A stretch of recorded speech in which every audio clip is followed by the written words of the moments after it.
following is a Dowling Catholic Sports presentation on Iowa Catholic Radio.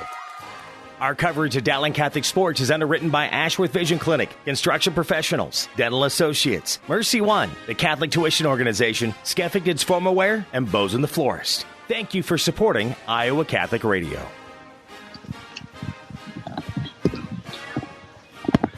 And good evening and welcome to Wickersham Athletic Sports Complex here in Council Bluffs. We begin week number 5. We're past the midway point of the high school football season. Dowling on the road at Council Bluffs AL, or as it's also known as Abraham Lincoln, as got a notion of that. Mark Amadale alongside Matt Maindry, who rejoins us this week. John Chido will be on the Dowling sideline, which will be near us, right in front of us. And gentlemen, the sun is starting to peek out after a very drizzly, cloudy day in central and in western Iowa here, just starting to see the sun. And we're going to have week 5 of the high school football season. We're over the halfway point, Matt, tonight of the regular season. Hard to believe that we're that far down the line already. This is the first weekend that really feels like fall. It's going to end up being a beautiful night here. There's hardly any wind, and it's, the sun's going to come through and no moisture in the air. So it's another great night for high school football. That's good news for our sideline reporter tonight because he was kind of dreading that. He says, "Hey, is this supposed to rain? Is it going to get? We're going to have snow flurries in western Iowa." He's dressed for a snowstorm. He is. I know he went. He probably went back home and changed. But John Chido, you moved from the booth back down to the field, and you kind of like it down there. Let's just be honest. I'm back in my comfort zone. You're exactly right. Absolutely. You're right next to the action, and you don't have to squint and see the glare on the field when you're up high at Valley Stadium like we were last week. It was a little tough. And having to talk quite a lot more than on the sideline is I feel your pain, especially sitting next to this guy. Well, he makes it easy, I'm telling you. Yeah, he does. Now, he was getting text messages from some of his friends, one who was visiting town and was quite impressed. And it wasn't because he was talking that long. It was just how he was talking. I'll just kind of leave it at that. Oh, funny. You know what I'm talking about. So, anyway, he did a good job. I listened for a a shortly at the after reception. The they let you? I didn't ask. I just listened, and it was. I thought John did a good job. It was fun to listen.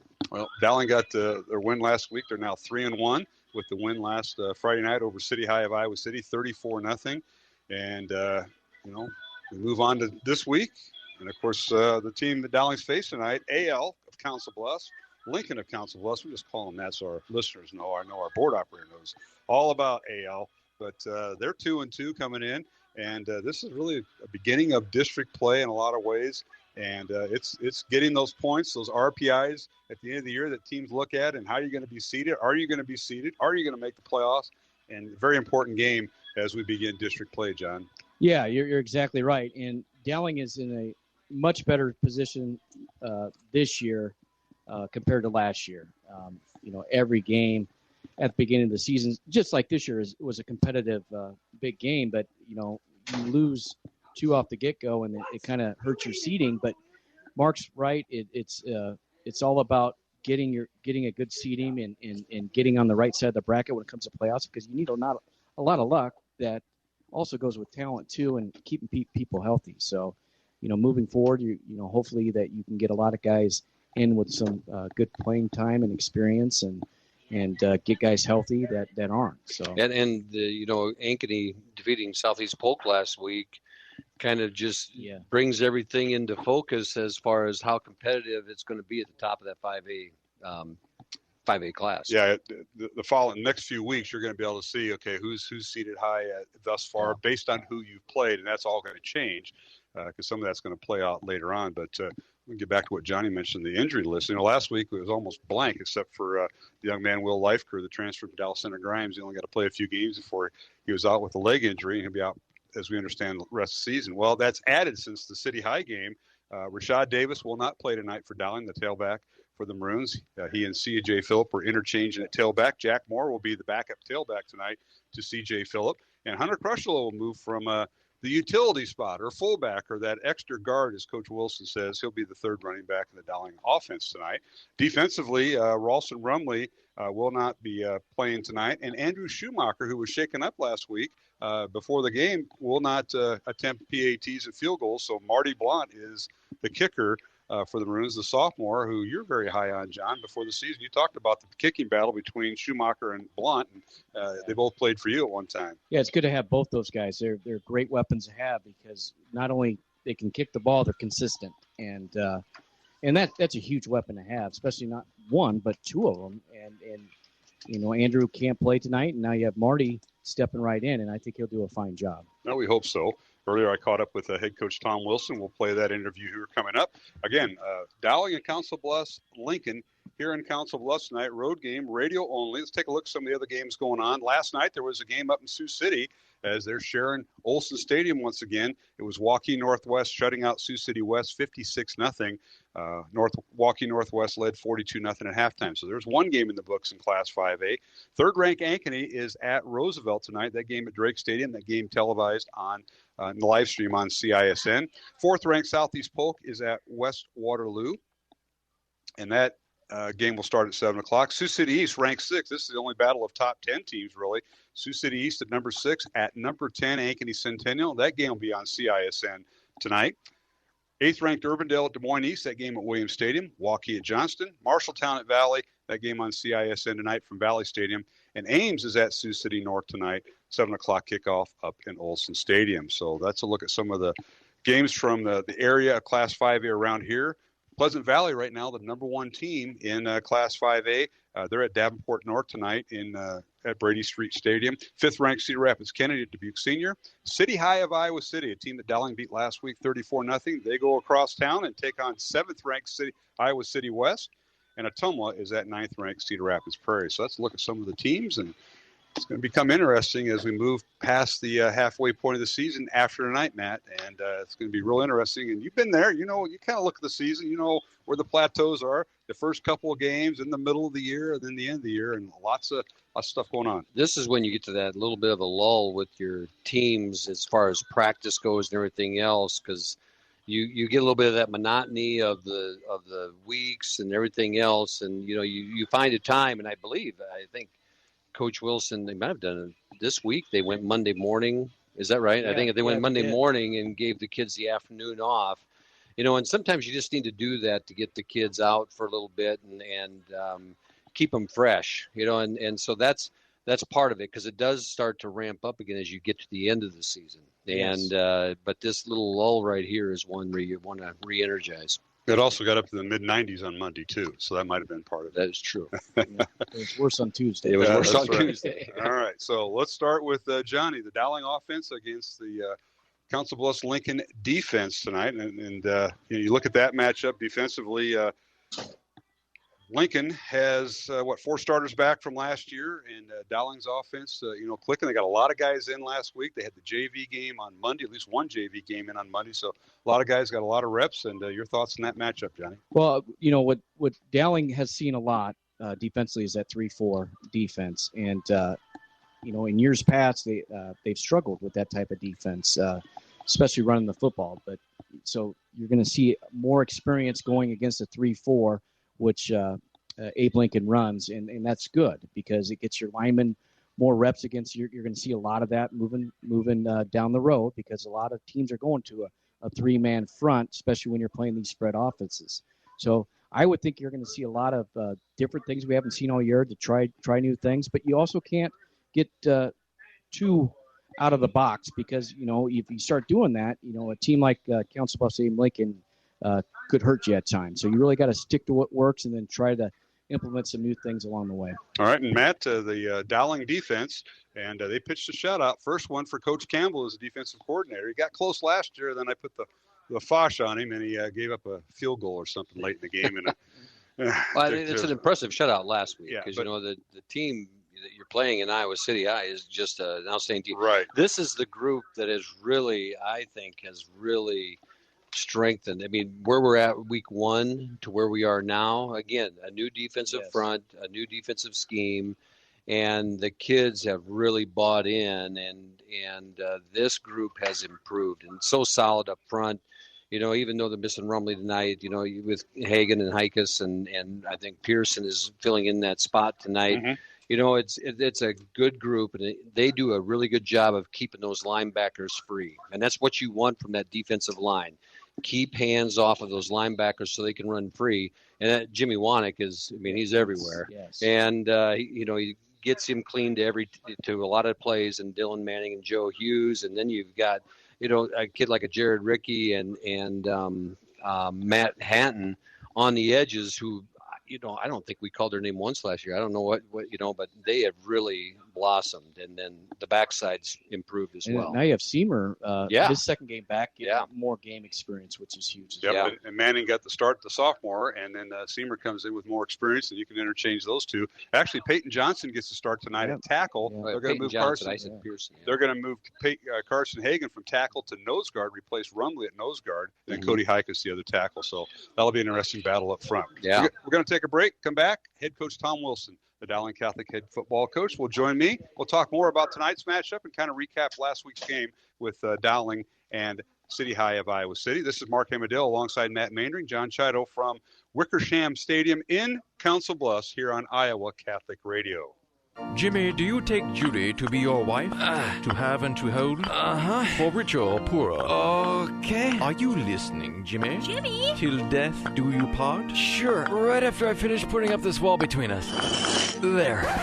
Jimmy, you're not dead yet. When you use artificial contraception, it's like putting a wall between you and your spouse. Couples who instead regulate fertility naturally experience happier marriages and are less likely to divorce. Tear down the wall. A message from Iowa Catholic Radio. Support for Iowa Catholic Radio is provided by Ashworth Vision Clinic. Complete eye exams, contact lenses, glasses, glaucoma testing, and pre- and post-operative care. 515-440-4610. AshworthVision.com.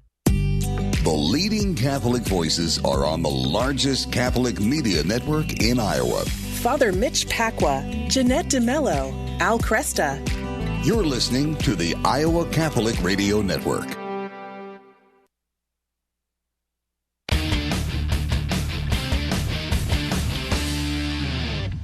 Number 52. Welcome back to the pregame show here on Iowa Catholic Radio as we broadcast from Council Bluffs this week. It's Council Bluffs Lincoln hosting Dowling Catholic tonight here on Iowa Catholic Radio, and I have head coach Tom Wilson of Dowling Catholic joining me on the pregame show. Coach, thanks for joining me, and best of luck tonight.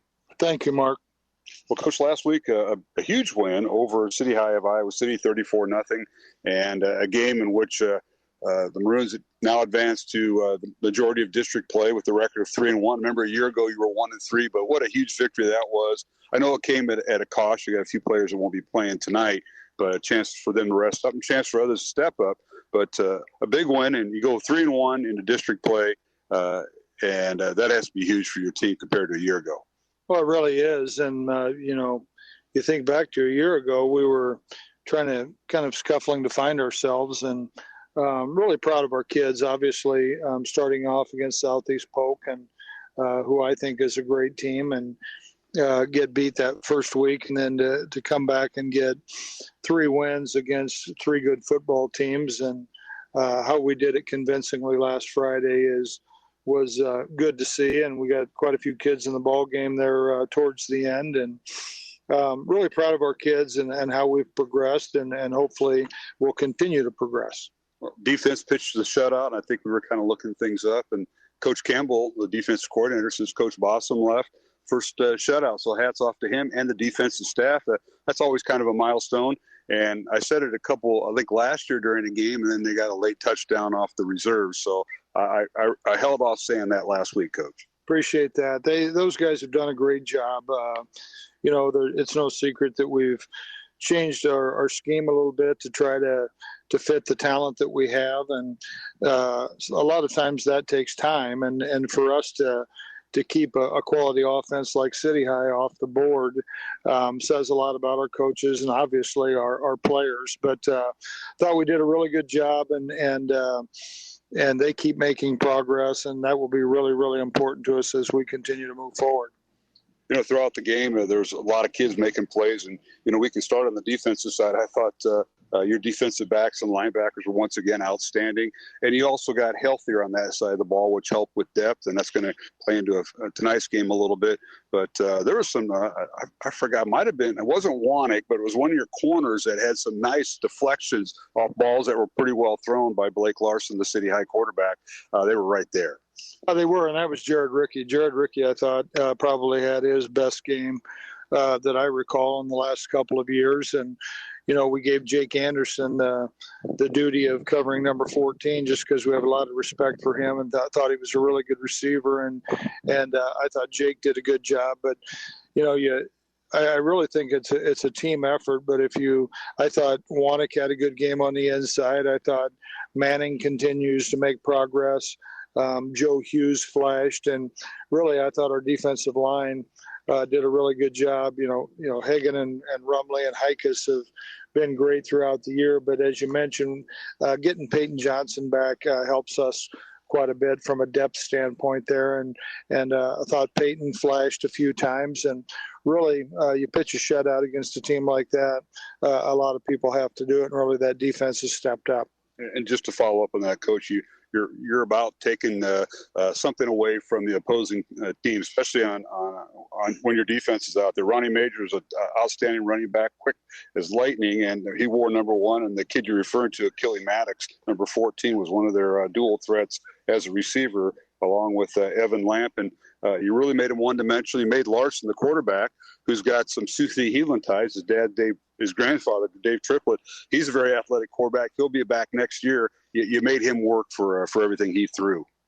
Well, we did, and he made us work some too. I mean, I think he's a really good quarterback, and he escaped pressure a few times and would either get the pass off or gain a few yards downfield, and it was really his athletic ability doing that. So I thought he was a fine player, and they've certainly have some pieces, and it's just proud of our kids in the game that they played. Well, Coach, you got out early on him. 14-0 after a one-quarter play. He led 21-0 at halftime with C.J. Phillip, Rashad Davis, and then Gamble 30-yard touchdown reception from Smolik in the second quarter.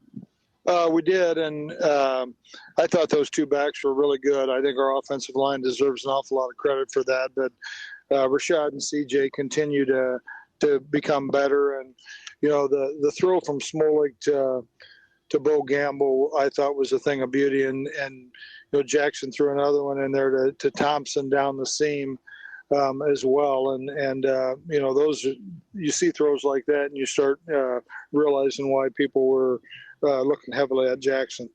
This is with head coach Tom Wilson before tonight's game. It's Council Bluffs Lincoln hosting Dowling Catholic here in Council Bluffs. I'll return and talk with Coach about tonight's opponent, the Council Bluffs Lincoln Lynx, here on Iowa Catholic Radio.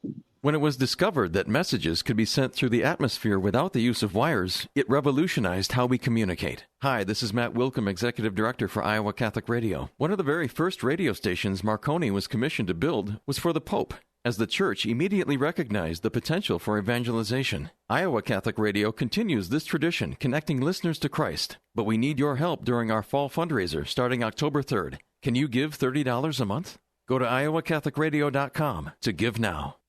Support for Iowa Catholic Radio is provided by Construction Professionals. Construction Professionals does remodeling and new construction. Construction Professionals is a Catholic family business built on a strong foundation. CPCustomHomes.com. Thank you, Construction Professionals, for supporting Iowa Catholic Radio. Join women in the new evangelization for an evening of women, wine, and wisdom with award-winning author and jazz singer Liz Kelly, October 13th at the Tea Room, 7 p.m. Spaces limited. Learn more and register at iowacatholicradio.com.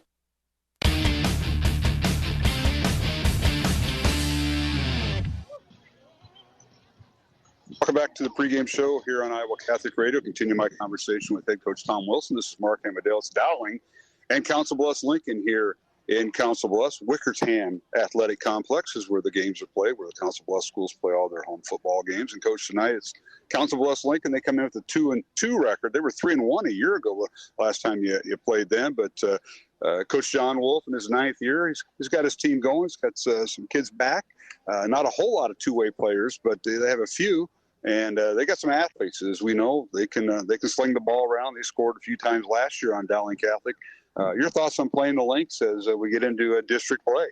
Number one, it's a great stadium over here, and we've been over here a few times. I think the last time we played the game early just so we could get out of thunderstorms and things like that. But obviously looking forward to district play and Council Bluffs, Abraham Lincoln. Their schedule is, it isn't anything like what we have seen, but obviously coming in 2-2, as you mentioned, they do have some athletes, and Higgins, their quarterback, number 10, is probably one of their better ones, and we'll use him as a runner and a thrower. You'll see mainly spread offense, and they'll go 2x2 and 3x1 and try to sling the ball around and obviously have some quarterback run in there. So really our job defensively is to make them one-dimensional, take that run away, so all they can do is pass, and then see if we can get after the quarterback and force some turnovers. And, Coach, you mentioned in the first segment about your offensive line and how important that is to get things started no matter what you want to do, whether you want to pass or run tonight against Council Bluffs AL. But nonetheless, it's getting started on the right way as far as the Dowling offense, setting the tone, setting the pace, and what kind of defense we're going to see out of the Lynx. Yeah, they'll mix things up. Sometimes they'll be an even front, which will look like a 4-3, and then other times they'll passing situations or just to change things, there'll be a 3-4. So that's an adjustment that we'll have to make. Honestly, a 4-3 we see quite a bit in our preseason stuff, just in our preparation, and a 3-4 is something that we've seen quite a bit of throughout the course of the year, and also with our own defense. So. Those guys up front, they've seen most things now. I don't think they're going to be too fooled by anything, and hopefully we can get a good run game going and keep Jackson clean in the pocket. Coach, last week we had a new kicker for Dowling Catholic. We didn't really catch that till really the second half when he came in, and all of a sudden you're notified before the game that your starting kicker, Schumacher, is not available. So that's an unusual thing. I mean, it's about routine, and you didn't know that during the day, so that had to be a shock. But you know what? The young man who came in and did the place kicking did a tremendous job, and that tells you what having a coach like Coach Romney, on this staff means to the team. No question. And Marty Blount's the sophomore that, he travels with us, and, we get a chance. We try to get him a kick here or there, but mostly plays on the sophomore team. But Andrew Schumacher had a problem and wouldn't allow him to kick. So we didn't really bat an eye and went to Marty. And Marty doesn't have a strong arm as what Shu does, but he really came in and did an awesome job. I thought his kickoffs were good, that they were located well, had some hang time, and did a good job on the PATs. And, the only one that we didn't get off was from a high snap. So should commend Marty. I think he's done a great job, and we'll see him again tonight. I think he'll do a good job for us again. Hey, Coach, I'll leave you with this as this segment wraps up. You played 4 games. You've seen some of the best in the state of Iowa in those 4 games. Your thoughts on this group? Who has surprised you from this group, whether it's offense or defense? Maybe it's a couple players that you didn't expect maybe during the summer and during the early camp down at Central College. Who's really stood out? And it could be a lineman, special teams player, but somebody you might want to mention. Well, it's we spend so much time around these kids, and you get an idea of what you think they can do. But as we get into the season, we've talked about the offensive line. Well, we knew we were going to be pretty good at offensive tackle. Both of those guys were back. Left guard, Batterton was back, so we felt really good about that. And then you get Max Shelton at center, who I thought would play well. Last couple of games have probably been his best. Which is incredibly important to us. And, Nate Agos, he was in our thought process, but Joe Fralak has an early season injury that has kept him out. We're just getting him back, and Agos has done nothing but get better on the offensive side of the ball. So really proud of him. I think Hunter Crutchlow, you don't see a lot in the stats, but he's really important to us. And then you start looking at things defensively. Wannick played some a year ago, but now he's a mainstay for us, and I think he continues to get better. And I think the sophomore Manning has really done a nice job for us and continues to improve. And the secondary, Justice is new to us. Braden Pearson is new to us, and Matt Hanton played some a year ago, but I think all of those guys have been solid, and I think a lot of Jake Anderson and his game, a 3-year starter, he should play well and has. And I mentioned Ricky in this last ball game, probably played his best game. So when you start having success and you beat an Ankeny or you shut out a City High, you're doing something right, and it's more than one guy. So really proud of our kids and where we've come and where we're going, and we just have to continue to keep the mindset that we have to get better today, and then let the rest of it take care of itself. Coach, thanks for taking time once again to visit with us before tonight's game. Council Bluffs Lincoln hosting Dowling Catholic tonight. Best of luck. All right, thank you. Comments from head coach Tom Wilson tonight before Dowling takes on Council Bluffs Lincoln. This is Mark Amadale from Council Bluffs. We'll be back with more on the pregame show on Iowa Catholic Radio. Did you know you have a choice in your child's education? Smaller class sizes, dedicated teachers, a sense of community, and a caring learning environment. Whether it's in the classroom or at home, Diocese of Des Moines Catholic Schools deliver the best value in education, and we offer tuition assistance to help you afford it. Learn more about how the Catholic schools in the Des Moines Diocese might be the right choice for your child. Visit dmdiocese.org/schools. Support for Iowa Catholic Radio is provided by Dental Associates, addressing your smile needs and dreams. 515-225-6742. Des Moines-DentalAssociates.com. Thank you, Dental Associates, for your support of Iowa Catholic Radio. The leading Catholic voices are on the largest Catholic media network in Iowa. Venerable Fulton Sheen, Theresa Tomeo, Jerry Usher. You're listening to the Iowa Catholic Radio Network.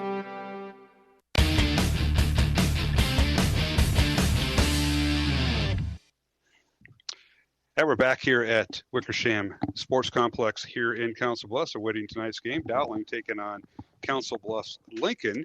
Mark Amadale alongside Matt Mainring, John Scheidel, as we're going through pregame ceremonies here on Pack the Wick Night, they call it here in Council Bluffs, with all the youth that are out here tonight, Matt. And I recognize that smoke. Yeah, I hope that wasn't baby powder, because you kind of know what that looks like when it's done. I recognize, but it's in the Council Bluffs Lincoln stand, so you're in good shape. Keep it over there. We don't have to clean that up. I remember that vividly one time. Yes, I do. There's not too many times I've had to leave the booth, but that was one of them. Yes, it was. That was all right, and we know that was that has to happen. Let's take a look at tonight's starting lineups for Dowling Catholic. Is not a bad night here in Council Bluffs. Overcast, a little bit of drizzle, but relatively a nice night to play football. I'm sure it's that way back in Central Iowa, but we'll take a look at Dowling Catholic. We'll start with the offense. Maroons come in with the record of 3-1, and they will have a lineup like this: Kyle Ruckers at left tackle.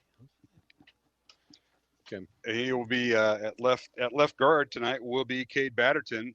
The center will be Max Shelton. The right guard will be Nate Egos, and the right tackle will be George Nahas. Tight ends will be Jalen Thompson and Danny Nielsen. And the quarterback tonight for Dowling will be Jackson Smolik. In the backfield, we will see C.J. Phillip and Jack Moore. As you heard early in the pregame show, Rashad Davis is not available tonight for Dowling Catholic, injured last week against City High. We'll also may see Hunter Crutchlow at tailback. Those will be the three backs. The wide receivers, Cooper Nicholson and Hank Brown on the flankers, and split ends are Bo Gamble and Michael Reichart. And Hunter Crutchlow and Ben Hoover will man the fullback utility spot. For the Dowling defense, the nose guard tonight will be Carson Hagan. The tackles will be Peyton Johnson and Cody Hikas, as Ralston Rumley is not available tonight. And the linebackers are Braden Pearson, Joe Hughes, Jimmy Wanick, Dylan Manning, and Matt Hatton. We'll see Noah Seamer in there at times for the Maroons. The corners are Jake Anderson and Jared Rickey, and the free safety is Justice Williams. So that's a look at the Dowling starting lineup. And now for Council Bluffs Lincoln, and they will start an offense. Etienne Higgins, number 10, 6'3" sophomore. In the backfield, will have number 26, Caden McDowell, and number 21, Brody Patlin. And also Dawson Scheid will be their three running backs. Austin Lippert, Jace Kepler, Max Cundiff, and Max Lippert will be the wide receivers. The Lipperts are related. They're both twins. Left tackle is Drew Wilson. He is a senior, and at 6'1", 260 pounds for Council Bluffs Lincoln. Jake Travers is a two-way player, number 57, a 6'3", 225-pound senior left guard. The center is Corwin Kerger. Number 61, Caden DeSantio, is the right guard, and Warren Sumners is the right tackle for Council Bluffs Lincoln. On defense, Talek Smith, Jake Travers, and Miguel Oliveras are the front three. Linebacker Stephen Smith, Alex Navarrete, Gavin Goldsberry, and Caden Dorr. And the corners are Ryan Ortega and Wes Brown. And the strong safety is Andy Fichter and Wade Brown. So let's look at the starting lineups tonight. And Matt, I just want to give a shout out tonight before we start, as we have a Dowling grad who was injured actually in an accident near his home in Clive, and he is here. He is listening tonight. I appreciate Steve and Debbie Smith sending me the greetings, and I said we'd give a shout out. It's Tom Kilkenny, Dowling class.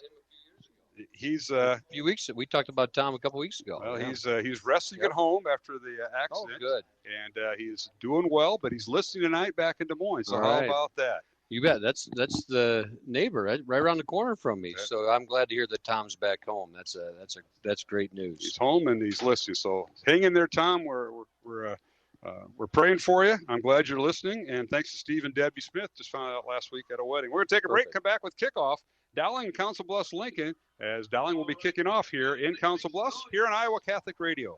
Hi, this is Dr. Dan Ryan, president of Dowling Catholic High School. Welcome to another season of exciting Dowling High School football. We are proud to be partners with Iowa Catholic Radio, not only broadcasting football, but also being partners in preparing Christ-centered leaders for life. Go Maroons! Hello, my name is Father Reed Flood. Let us pray together for the coaches, players, and trainers for this athletic competition this evening. In the name of the Father, and of the Son, and of the Holy Spirit, amen. Heavenly Father, we thank you for all your gifts. We ask that you bless all those involved in this athletic competition this evening. We ask that you keep them safe, and that they show good sportsmanship. We ask this through Christ our Lord. Amen. Saint Sebastian, pray for us. In the name of the Father, and of the Son, and of the Holy Spirit. Amen.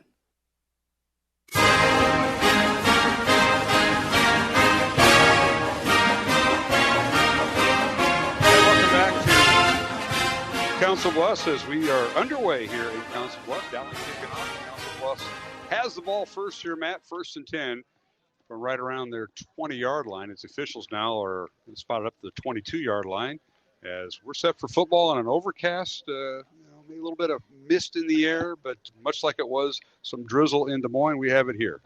Yeah, we came out and we thought we were going to have the sun here for a little bit, and now in our eyes, and now it's clouded over again, and little cool fall in the air, but here we go. First snap of the game. All right, 1st and 10, Council Bluffs on their own. Going to call it 23-yard line, and they're going to look to pass on 1st down. Looking, having time, and the quarterback slips and falls back inside the 20-yard line. They're going to put his knee down right around the 18-yard line for a loss of 5. Etienne Higgins quarterbacking for the Lynx, and he didn't have anywhere to go. The Dowling defense got, that shell that they have back there, covered things up, and then all of a sudden there were about 5 white jerseys around him. And the thing with a mist, it's almost harder than a hard rain because it just glazes everything. Right. So it does make it a little bit slick. All right, it'll be 2nd down coming up for Council Bluffs Lincoln. Back on their own 18-yard line. This will be 2nd and 15 as we're underway here in Council Bluffs. Dowling in their visiting white uniforms, white helmets, maroon pants. Council Bluffs Lincoln in their red tops, blue bottoms, and the red, white, and white numbers. So there you go. And then there's pass near side incomplete. So bring up 3rd and 15.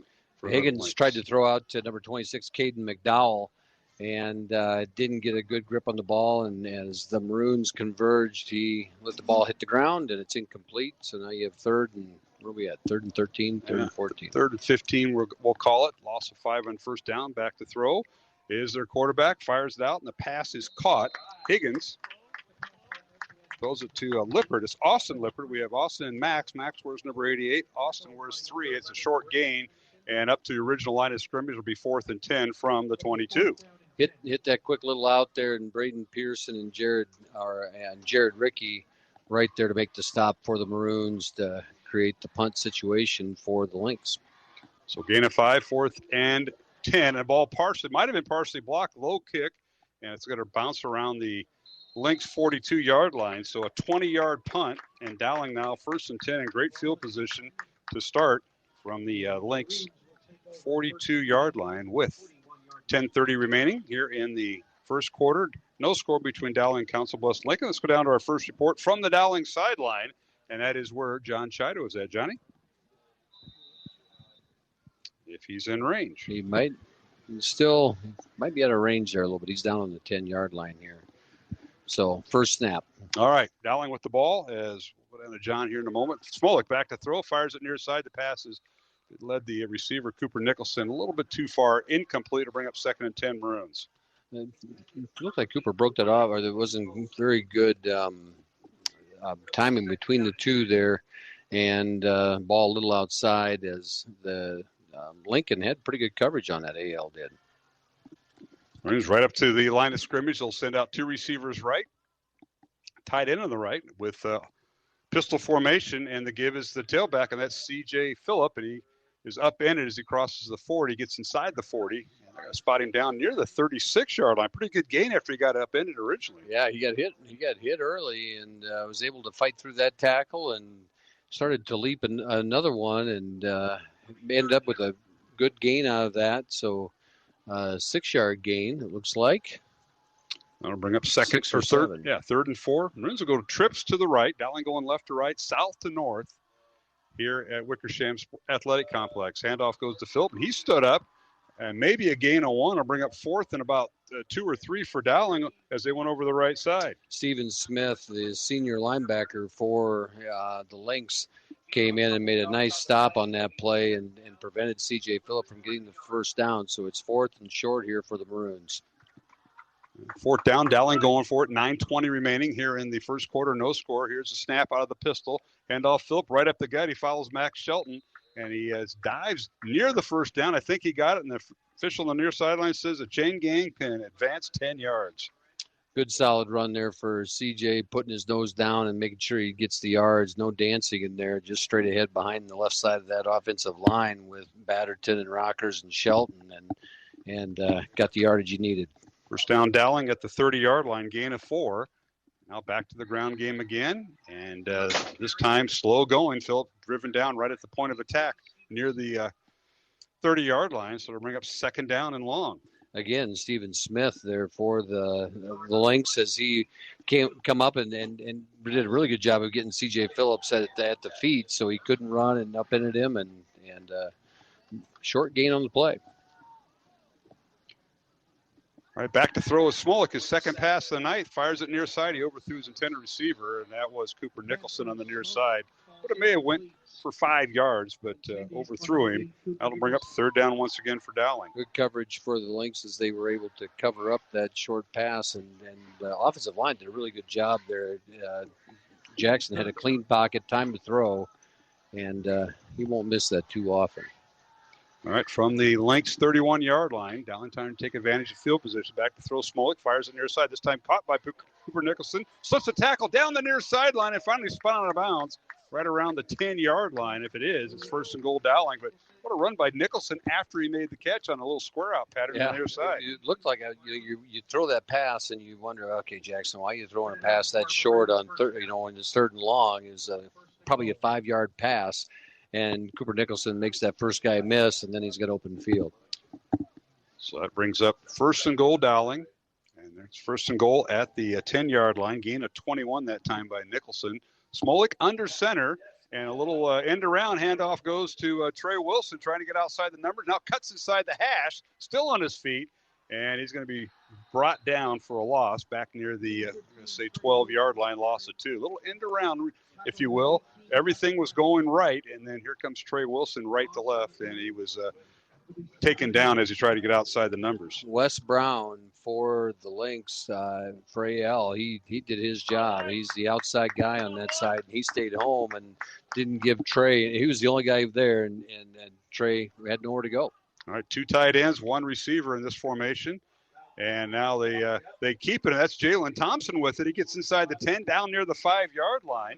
Dowling showing a little misdirection as they had Bo Gamble as the 1 receiver, And they gave it to Jalen Thompson, the tight end. Yeah. They're going to spot him down at the 5, so he gains 7, and it'll bring up 3rd and goal at the 5. Little tight end around for the Maroons. And, you know, I don't think when I was playing tight end, Mark, they were looking for that for me. It was a sundial, you know, but Jalen's a good, strong runner, and it's turned out to be a pretty good play for the Maroons. All right, 3 receivers left, 1 to the right. Dowling going left to right in front of us. It's Phillip in the backfield. They give it to Phillip. He avoids 1 tackle, penalty flag down, and he angles to the end zone, and I don't know if he did knock the pylon down, touchdown, but this may all be coming back, holding on Dowling, the preliminary indication.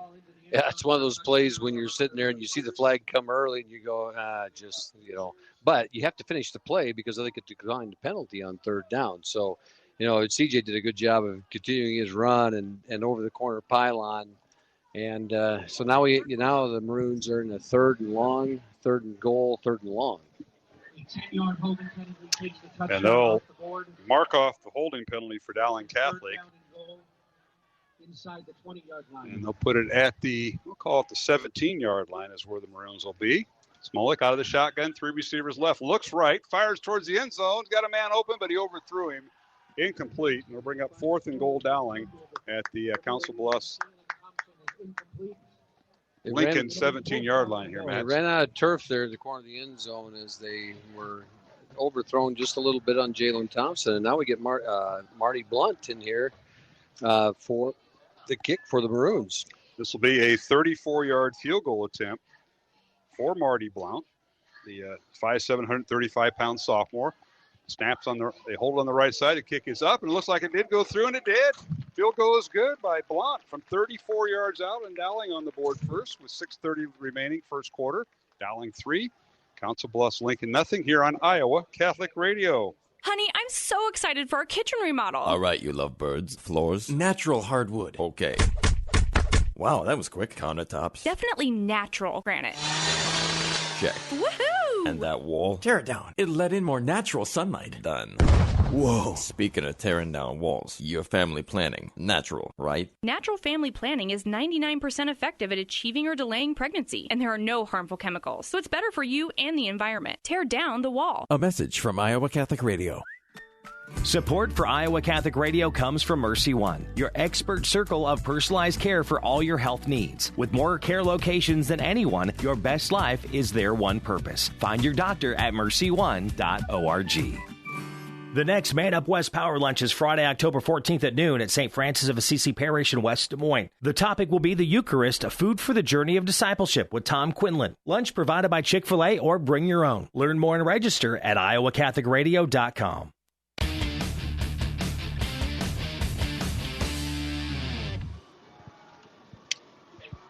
And we're back here at Council Bluffs alongside Matt Mandring. I'm Mark Amadale as Dowling now on the kickoff, leading 3-0, and now bursting through there, but finally being taken down by Dowling special teams across the 25 up near the 27-yard line. We'll call it the 28.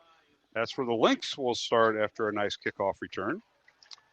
Marty Blount was able to get that ball down to the 10-yard line, and the Lynx were able to return it, get a nice return out of it for about 18 yards, and puts the ball in the 28, and that's where their offense will start. Dowling going 12 plays, 42 yards on their drive after the short punt by Council Bluffs Lincoln. And now a little end around for the Lynx, and they cut it upfield on the left side across the 30 and up near the 32-yard line will bring up second down. Cade McDowell for the Lynx comes around the edge there and ran into a sea of white. I mean, you got Wanik and company there from that linebacker position, came and made the stop in a hurry. Bring up second down for Council Bluffs Lincoln. Line of scrimmage just past the 32-yard line. Being a 4 to bring second down and 6. Mark Amadale, Matt Mandring, John Chido, so having trouble hearing us, so we'll get that all rectified when Johnny gets back up here. We'll have some sideline reports from Council Bluffs. And now they run the read option. This time they give it to Brody Patlin, and he turns the corner. He's going to be shy of the first down. Picked up a couple yards. They kind of ran that option to the right, and they put it right on the 35-yard line, a gain of 3. Looks like Joe Hughes there on the stop for the Maroons shut that down and came in from his edge position and squeezed that down and for a very short gain, creating 3rd and 3 here. Dowling defense still playing no let up from last week. That's what you heard. That's what I heard. I did rewatch part of it. I figured you had it on, watching on the replay.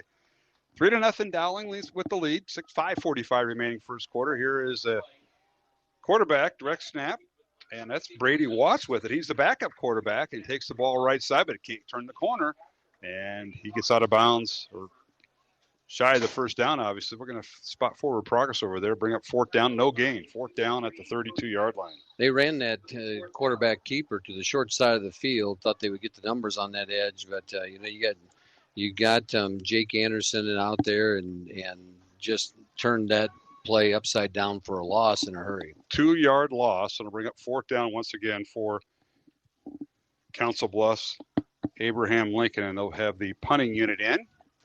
High snap, but the punter, that's Miguel Oliveras, and he gets it away, and it's a short kick, and it's not going to go past the 50 again. Dowling's going to have great field position. 1st and 10 Maroons, as Oliveras had to deal with the high snap, and he is a lineman, and did a pretty good job just getting the ball off, and Dowling will have it. 1st and 10 from the Lynx 40-yard line here, Matt. I'm not sure how they didn't block that. The Maroons had about 3 kids there right away, and the ball right through their fingers, and here they go. Sets up the offense to take over again on the AAL side of the field. Yeah, that was a 7-yard punt after a 20-yard punt earlier. So the Maroon offense on the field. Smolik with 1 back in the backfield. And 3 receivers to the right. There's a little pass to the near side. Caught. Good for about a 4 or 5 yard gain as that was Hank Brown. Hank Brown on the reception, and that was a bullet from Jackson as he's looking to get a little rhythm there. He didn't show a lot of rhythm in that first series, and he was a little off target, and that one was on the money. Fastball, changeup, slider, is that what he throws? Yeah, that was the fastball. That was the fastball. All right, 3 receivers to the near side. Back to throw Smolik, and spinning out of the grass right up the gut, they go Jack Moore in there for the Maroons. And he picks up a couple of yards. Down will be shy of the first down. So a 5-yard gain on first down. They're going to spot it down at the 32. So it'll bring up 3rd and 2 for the Maroons at the Lynx 32. Jack Moore got to that second level and did a little spin, got a couple extra yards out of it. The AL defensive front right now is doing a really good job of stopping the run. All right, here's Smolik again. Fires it out. Caught by Cooper Nicholson. He gets a little bit of the secondary. Finally picks up the first down. Across the 25, down near the 24-yard line on a nice little pattern that time by Cooper Nicholson. The work between Smolik and Nicholson at this point in the season is just automatic, and they just seem to know where each other's going to be at all the time, and it's just boom. It's right on the numbers. All right, first down Dowling. They'll spot the ball right about the 24-yard line. Gain of 8 by Nicholson. Back to throw Smolik. Looks right, and he fires it near side. The pass is incomplete. Tried to hit Hank Brown on a quick slant, and it's incomplete. Broken up nicely by Council Bluffs Lincoln.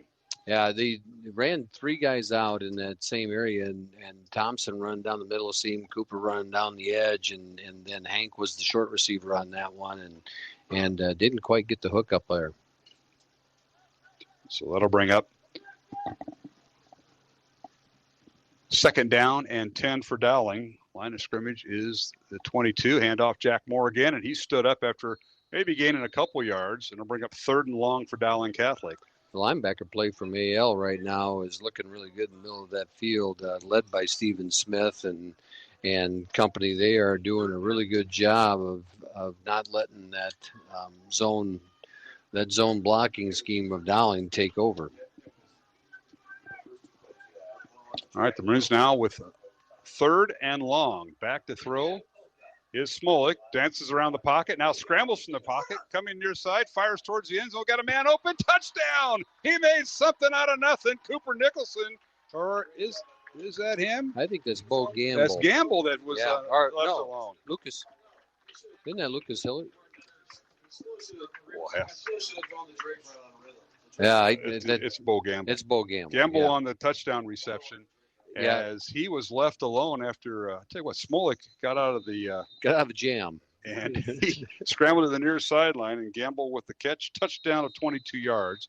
Extra point is up and good. So Dowling up with their first touchdown of the night. They lead it 10-0 over Council Bluffs Abraham Lincoln with 2:55 remaining.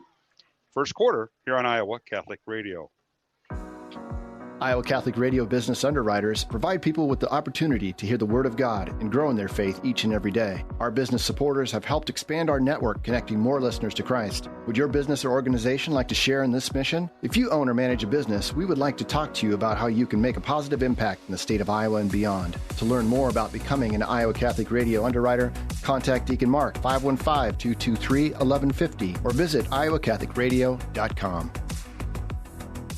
Support for Iowa Catholic Radio is provided by Skeffington's Formalware, in business since 1951, with locations in Des Moines, West Des Moines, Coralville, and Ankeny. Skeffington's Formalware, fitting you for life celebrations. Online at skeffingtons.com. The leading Catholic voices are on the largest Catholic media network in Iowa. Father Andrew Apostoli, Kimberly Hahn, Owen Jensen. You're listening to the Iowa Catholic Radio Network.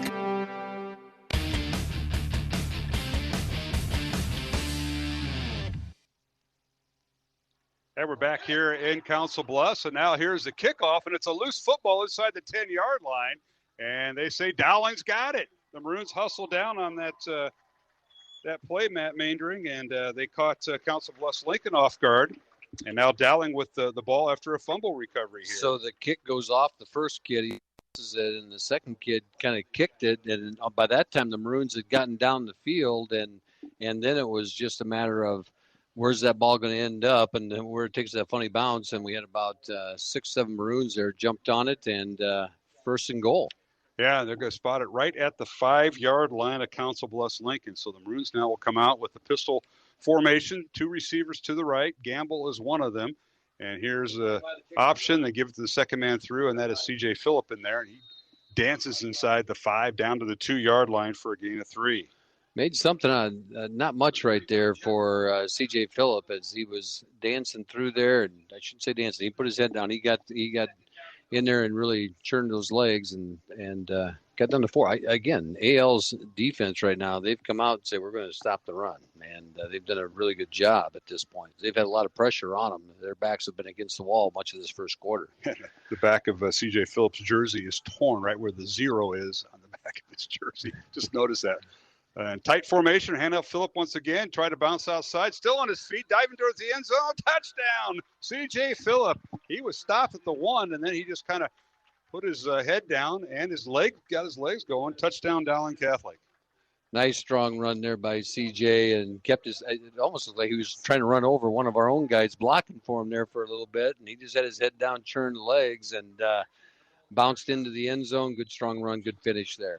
All right, Blount in for the extra point for Dowling Catholic. The holder is Jack Jepson. The ball is down. The kick is up and good. 17-0 Dowling. 2:04 left to go first quarter from Wickersham Athletic Complex here in Council Bluffs. Dowling 17 and Council Bluffs Lincoln nothing here on Iowa Catholic Radio. Did you know you have a choice in your child's education? Smaller class sizes, dedicated teachers, a sense of community, and a caring learning environment, whether it's in the classroom or at home. Diocese of Des Moines Catholic Schools deliver the best value in education, and we offer tuition assistance to help you afford it. Learn more about how the Catholic schools in the Des Moines Diocese might be the right choice for your child. Visit dmdiocese.org/schools. Support for Iowa Catholic Radio is provided by CTO. Your support has helped thousands of students attend our Catholic schools. CTOiowa.org. At CTO, the bottom line, it's for the kids and their future. Join Iowa Catholic Radio for our fall fundraiser starting October 3rd. Your support keeps your favorite Iowa Catholic Radio programs on the air throughout the year. Would you consider a $30 a month gift? You can give now at iowacatholicradio.com. Thank you for your support of Iowa Catholic Radio.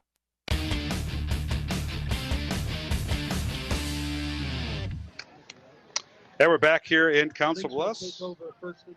Alongside Matt Maindring, I'm Mark Amadeo. John Chido alongside. We'll hopefully catch up with him before the game's over. I'm not sure. Dowling going 2 plays, 5 yards after the Maroons recovered a fumble on the kickoff. and the Maroons now lead 17-0. So here's the Dowling drives tonight. 12 plays, 42 yards. Field goal by Marty Blount, the sophomore, from 34 yards out. This is all in the first quarter. Gamble, a 22-yard touchdown pass from Smolik. 5 plays, 40 yards. And Phillip, a 2-yard run. 2 plays, 5 yards. And now a first down and a penalty flag down as Council Bluffs Lincoln starts right around their own 20-yard line. And this may all be coming back here, Matt. I think they're going to call a face mask here because as Caden McDowell was running through the line there, someone got his face mask. And so they're going to tack on some yardage onto the end of this play, another 15, and gives the Lynx their best field position at this point. Certainly does. So that's and Caden had a nice run there, too. He had about a 10-yard run up the middle before the Dowling defense was able to shut him down. And McDowell, a 5'5", 160-pound senior, wearing number 26 for Council Bluffs Lincoln. The penalty gives the Lynx their first down of the night at their own 45-yard line. They have yet to cross midfield, but are threatening here. Dowling leading 17-0. Minute and a half remaining in the first quarter. Here's the snap, and they'll run the option play. The quarterback will keep it, and that's Higgins, and he's up near midfield and brought down. It'll be 2nd down and 5 coming up. A little option there, option between Higgins and McDowell, and makes a really nice read on that. Was able to get in off tackle and scoot up the field for a 4-yard gain. They'll mark him down. As you mentioned, a 4-yard gain back to the 49. So technically has not crossed midfield, has Council Bluffs Lincoln in their backfield. They run a 4-receiver set. Now they're going to move McDowell back there with him. There is Higgins. Read option, gives it to McDowell, and he's hit and driven down back at the 45-yard line. And a whole mess of white shirts in there, Matt. Yeah, and they did not cross the 50. And I tell you what, Noah Seamer, who's been rested, he came flying through there and met McDowell in the backfield. And then after the play, McDowell, out of frustration, threw the football down across the field, and they're going to back him up another 15 yards after that. So you lost 5, penalty moves them back. So the 15 yards they gained on the face mask puts the ball back inside the 30. We're going to spot it at the 25-yard line. I believe it, since it was after the play, the down stays, so it'll be 3rd down. And we just got to watch the down and distance because the scoreboard only has the time and score on it. Yeah, right we're now. working a little bit blind on yardage and everything here. We just have the time and the score.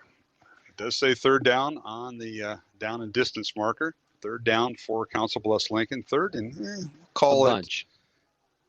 I'm going to get a calculator out. 25 yards. They can get a 1st down at the Dowling 45. Here's the snap.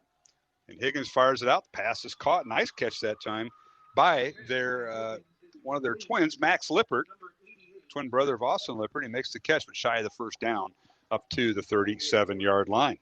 And it was Justice Williams, I believe, on the stop there, came up and made the hit to stop the pass play. Here we go. Time runs out. That's the end of the first quarter, with the score. Dowling Catholic leading Council Bluffs Lincoln 17-0. Here in Council Bluffs at the Wickersham Athletic Complex. Alongside Matt Maindring, I'm Mark Hamadell. John Scheidel also here tonight. We'll be back with the second quarter in 1 minute on Iowa Catholic Radio. This is a Young Catholic Minute. How can I know the Bible is true? There was once this really smart guy named St. Augustine of Hippo. That's right, Hippo. He said, "I would not believe the gospel if the authority of the Catholic Church did not move me to do so." He learned that the Bible was true in the same way that we learn most things. Someone he trusted told him. Most people have not split an atom. No one alive saw the Battle of Thermopylae nor has ever set foot on the 16 moons of Jupiter. But we believe in these because someone who knows better than us has told us about them. St. Augustine knew that the Catholic Church was founded on the apostles, who had died horrible deaths rather than deny that their friend Jesus Christ was God, risen from the dead and present in the Eucharist. And that living witness made him believe, as it did for the Gentiles, for every Christian in history, and it will do the same for you. For more, go to youtube.com/youngcatholic. Listener-supported Iowa Catholic Radio, 1150 AM KWKY Des Moines, 94.5 FM K233BT Des Moines, 88.5 FM KIHS Adel. Online anytime at iowacatholicradio.com.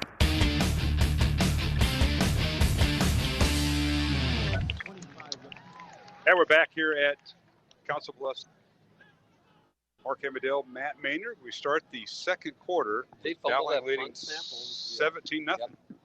Yep. All right. We got a fumbled punt. And so the Maroons take over. Dowling punts it away. That was their first. No, that was first Abraham punt. Lincoln lined up with the punt and fumbled the punt. That's their. They fumbled the punt. All right, so Dowling has it. Yep, Dowling has it. And they continued the drive here at the Lynx. First down. 26-yard line. Okay, we got to figure out where they advance the ball. Dowling will come out with two receivers on each side of the football. And C.J. Phillip in there at tailback. And as Jackson Smolik got the snap, penalty flag down against Dowling. So special teams has been a little bit of an issue here for AL as they come into this game as you know, the miscue on the kickoff and then the miscue here on the punt and gives the Maroons great field position again. Maroons backed up 5 yards to the 31-yard line. Pass is thrown to the right side and hit and dropped is the receiver Gamble, and we're going to spot forward progress for I think it was maybe Trey. That was Trey Wilson. Or Wilson, excuse me, but they're going to spot forward progress for no gain. Yeah, Ryan Ortega on the stop there was right there as Trey went out into the flats and got hit immediately by Ortega and for no gain. All right, that'll bring up second down and 10. Okay, the Maroons interchange their receivers. Now they go for the bunch formation, two tight ends, one back in the backfield, and that's C.J. Phillip. Rashad Davis not available tonight for Dowling Catholic, injured last week. Here is on play action Smolik under center. Back to throw, rolls to his left, looking downfield. Now he's going to keep it, gets the first down. It's finally run out of bounds inside the 25-yard line, and a penalty flag down back at about the 27-yard line. It's not a first down, so he just passed the first stick, so it's going to be. Excuse me, you're right. Yeah, it's going to be backed up. But where's the penalty at here, Jim? I don't know. We're calling it against the Maroons. Dowling's backing up. Yep. So Smolik ran it and got back to the original line of scrimmage and Correct. finally ran out of bounds. They're going to mark it off from the 26-yard line. And so now the Maroons are looking at second and looks like they got to get down to about the 16 and they're on to 36. So it's second and 20. Yeah, that's going to set them back. So just a little bit of a disjointed start to this series as they looking for some rhythm back here on the offensive side of the football. All right, the Maroons will break the huddle with one receiver right, two to the left, one back in the backfield. Smolik on play action, looking deep, fires towards the end zone. He's got a man open, and it is caught and in and out of his hands. Incomplete. Caught briefly by the receiver, and that was Trey Wilson. It was Trey Wilson, yeah. He had it and dropped it. Yeah, Trey was just accelerating, and Jackson laid one out there and got to his hands in the end zone and just couldn't quite secure it. And it's a tough one because it's right over the top of your head. And as you see that ball coming down, it's tough to squeeze those elbows and get it in. So now it's 3rd and 20. Three receivers right, two to the left. Smolik out of the shotgun. Back to throw. Looks over the middle. He's got a man wide open. Caught by Cooper Nicholson. He's going to go in for the touchdown. They spread the field and forgot the safety over the middle, and they actually split those safeties, and Cooper was wide open. Touchdown Dowling.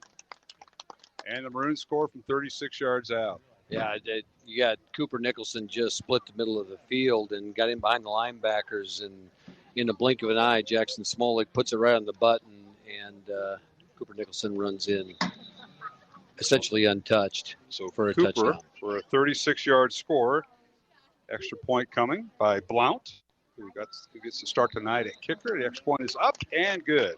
Marty Blounts, a hold by Jack Jepson, the snap by Carson Hagan, and puts Dowling into a 24-0 lead with 10:45 remaining. We got a flag on the field. And we'll be back after this break here on the Iowa Catholic Radio Network. Dowling leading 24-0, back in 1 minute. Ready to celebrate the end of Roe v. Wade? Then get your tickets for Pulse Life Advocates Pro-Life Christmas Gala. You'll savor a fabulous meal and Christmas entertainment along with an uplifting pro-life talk by the Sisters of Life. Support life, have fun. What a great combination. The date is Saturday, November 19th. The place is the Meadows Event Center in Altoona, Iowa. Get details at pulseforlife.org. A message from Iowa Catholic Radio. Support for Iowa Catholic Radio is provided by Ashworth Vision Clinic. Complete eye exams, contact lenses, glasses, glaucoma testing, and pre- and post-operative care. 515-440-4610. AshworthVision.com. The leading Catholic voices are on the largest Catholic media network in Iowa. Father William Casey, Kristalina Everett, Dr. Greg Popchak. You're listening to the Iowa Catholic Radio Network.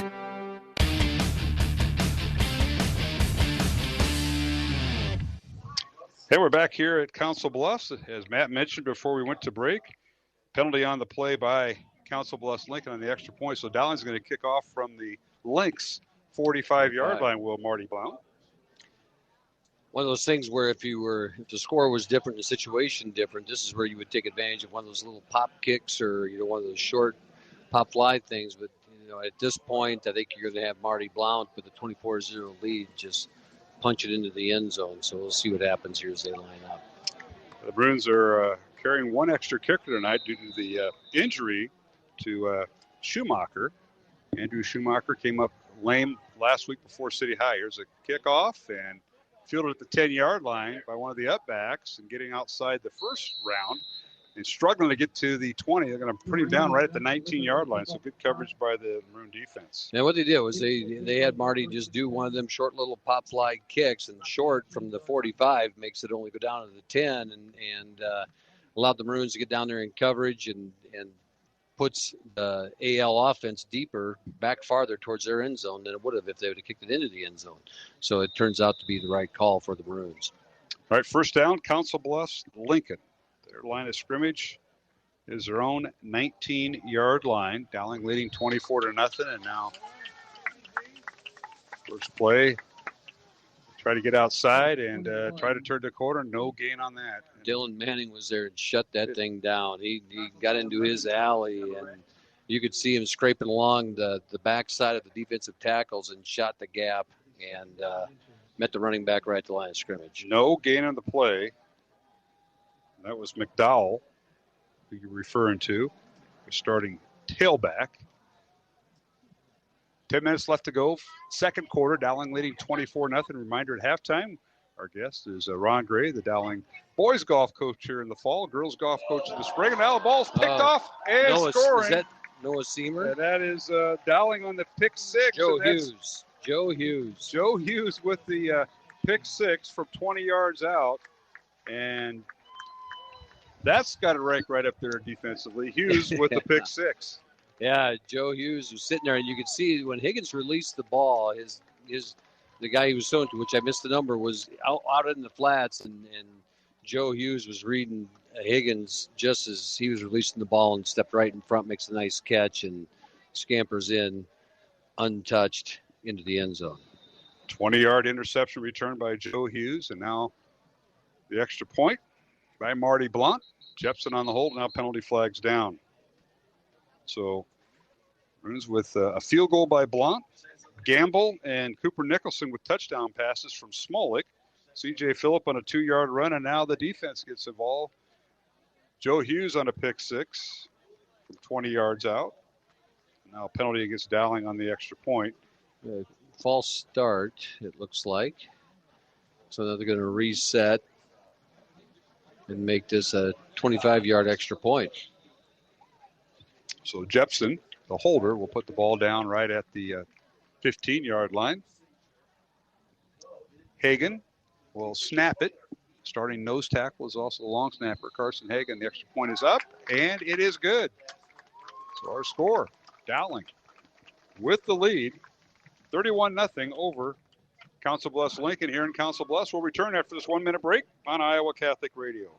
When it was discovered that messages could be sent through the atmosphere without the use of wires, it revolutionized how we communicate. Hi, this is Matt Wilkham, Executive Director for Iowa Catholic Radio. One of the very first radio stations Marconi was commissioned to build was for the Pope, as the Church immediately recognized the potential for evangelization. Iowa Catholic Radio continues this tradition, connecting listeners to Christ. But we need your help during our fall fundraiser starting October 3rd. Can you give $30 a month? Go to iowacatholicradio.com to give now. Support for Iowa Catholic Radio is provided by Construction Professionals. Construction Professionals does remodeling and new construction. Construction Professionals is a Catholic family business built on a strong foundation. CPCustomHomes.com. Thank you, Construction Professionals, for supporting Iowa Catholic Radio. Listen to Making It Personal with Bishop William Joensen Friday mornings at 9 on Iowa Catholic Radio or on demand at iowacatholicradio.com and the Iowa Catholic Radio app.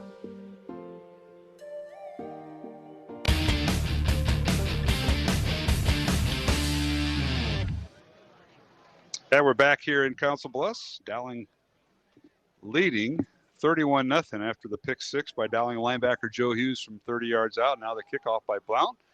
And it's fielded at the 10-yard line. And, reversing his field is the kick returner. And he's finally driven down inside the 15-yard line. So Council Bluffs Lincoln going backwards. It'll be first down for the Lynx there. I believe that was Max Lippert on the return. He got the ball and saw nothing to his left and then changed directions and looked like there was an opening to his right, but it closed in a hurry as the Maroons kick coverage was right on top of it. Lynx will start 1st and 10 from their own 10-yard line. 9:47 left to go here in the first quarter. I want to remind you, our Christ Our Life conference is this weekend, beginning tomorrow.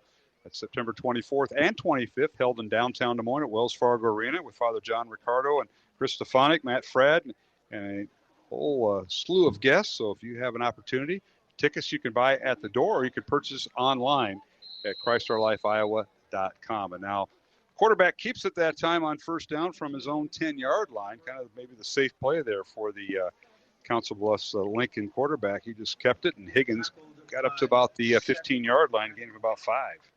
Noah Seamer on the stop. It was one of a couple Maroons there as he led it. It's good to see him back on the field, and I know he played some last week, and he was one of those guys that's going to be an integral part of this defense starting the football season and had to be injured, and now it's great to see him back on the field. His speed and toughness is. He was hurt right before the Central camp back in July when we were doing the state baseball coverage, and he broke his ankle at that camp and came back, and now they handed off. And the tailback that time, I think it was McDowell, but there was a lot of white shirts around him. You can't tell.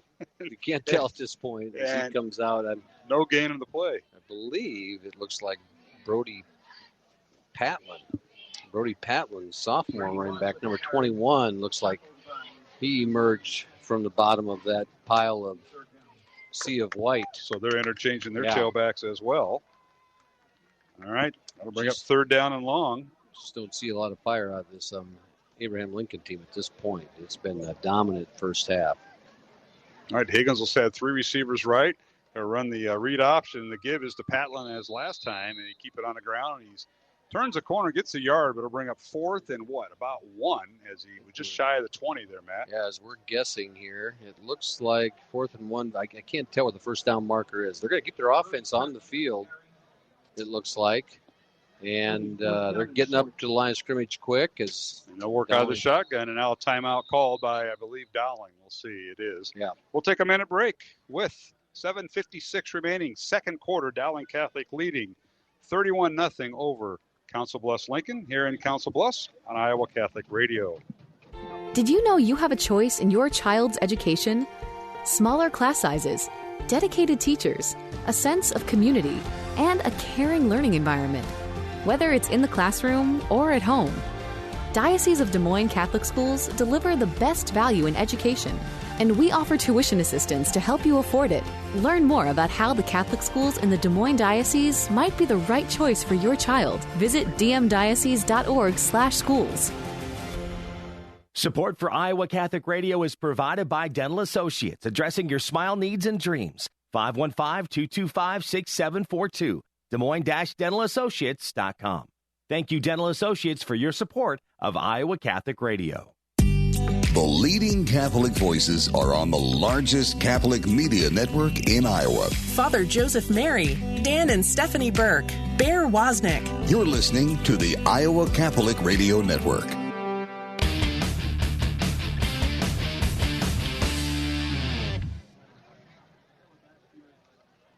Council Bluffs, Mark Abadale alongside Matt Maindring as Council Bluffs going for it on 4th and 1.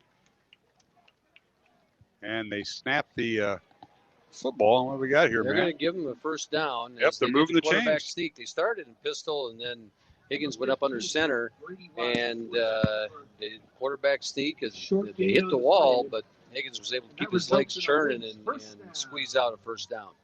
From their own 19, it was 4th and 1, and they pick up the first down at the 21. So a gain of 2 by Higgins. The quarterback kept it out of the shotgun. So on first down, once again, the read option they give us to the tailback, and that's been Patland in this series, and he crosses the 22, maybe to the 23 for a yard. That was a different quarterback. This is Brady Watson at quarterback. He's the backup, yep. And it looked like he handed off to Higgins, but that's well, I know I'm trying to figure out. We're trying to see numbers here. They've got a different group in there.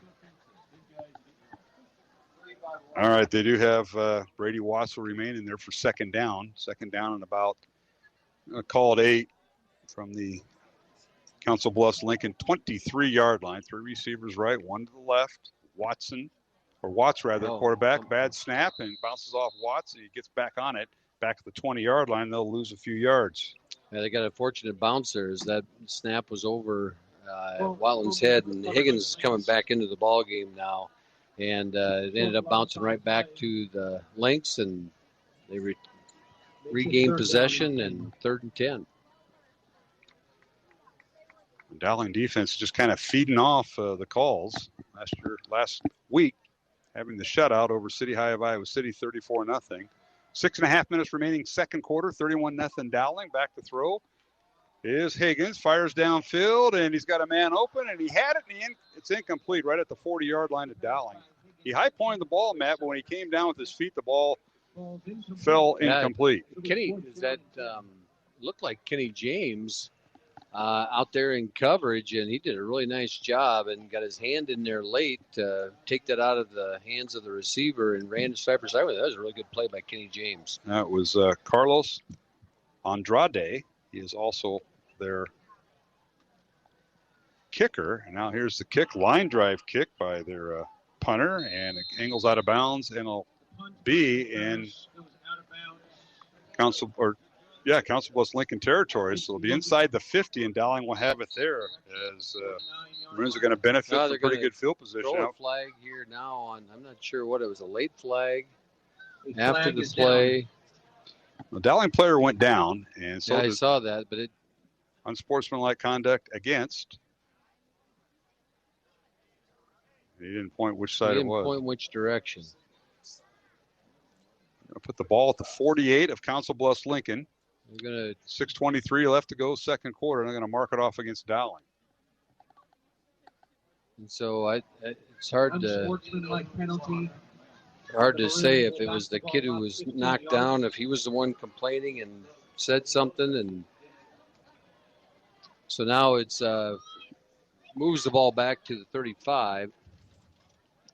So Dowling would have started at their own 48-yard line. They're going to move it back, as you mentioned, man, all the way back to the Dowling 30.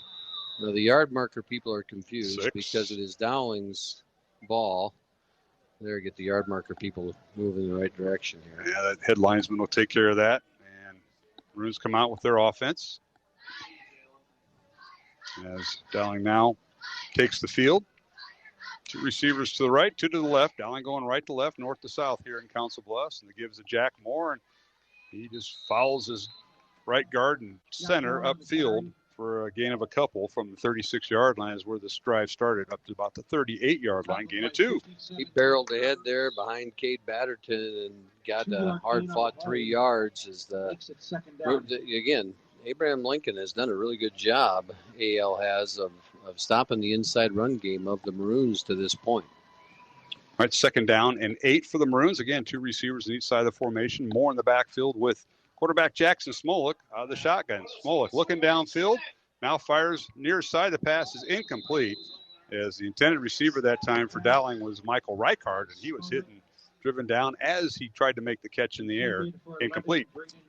Jackson, he waited a long time and let Reichard kind of out to dry there a little bit as far as the defender got there at the same time the ball did. over the last few games, watching Jackson play, I've just been impressed with his footwork and how he's been able to move inside the pocket and slide up in there and make good throws and put them on the money. It's really improved. When you're putting 5 receivers out there, that's a lot of zones to keep in check, and he has done that. Now we have 5 receivers again, Dowling does.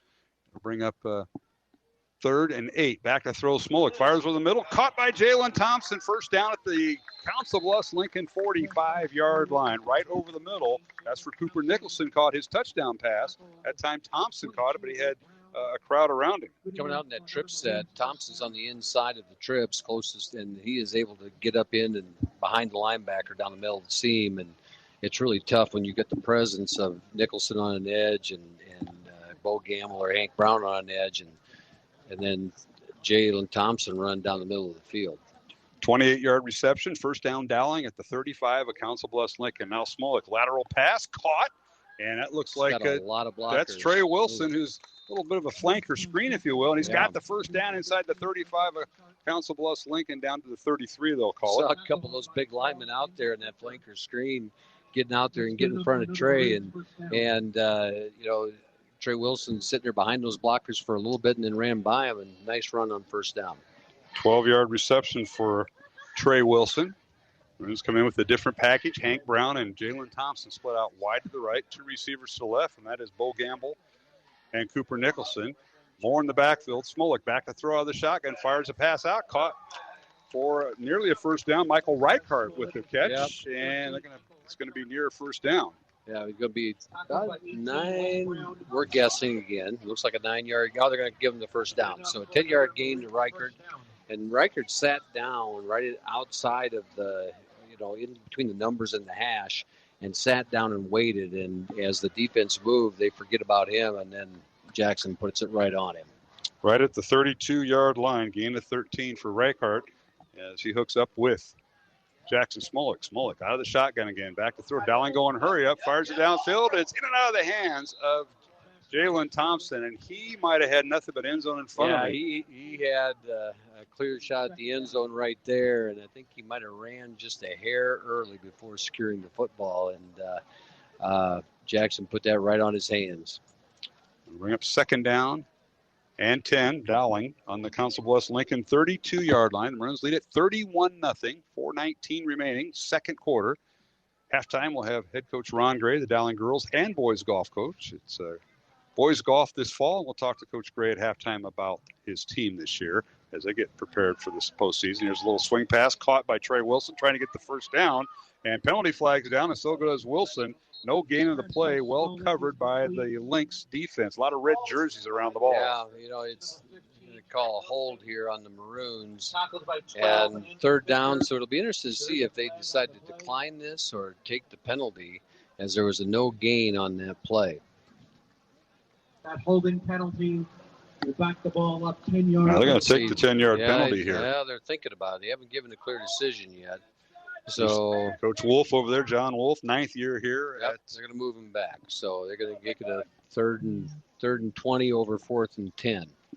Move the ball back to instead of the 22-yard line, they'll be back to the 30-yard line. As a holding penalty by Dowling. Maroon offense has had a few of those tonight. All right, I'll bring up third down and about 20. 2 receivers on each side of the formation for Dowling. Right to left they go, north to south. Back to throw. Smolik fires a fastball over the middle. It's picked off. Intercepted by the safety as he tried to throw it through him, and it was picked off by the Lynx. And on the interception was number 32 for Gavin Goldsberry. Gavin Goldsberry. And Smolik had his eyes on the receiver and didn't see the linebacker that had sat and then sunk, and in that 10-yard, 12-yard drop zone, and ended up throwing it right to him. So Goldsberry with the interception, and Council Bluffs Lincoln with the football. 3:39 remaining here in the second quarter. First down, the Lynx at their own 29-yard line. As Link offense on the field, and a little swing pass that's caught, and a first down. Nice run that time after the catch. Another flag on the play, but a nice run and catch. So the screen was set up well as the pressure came on Higgins, and he dumped it over the top to McDowell, and nice run.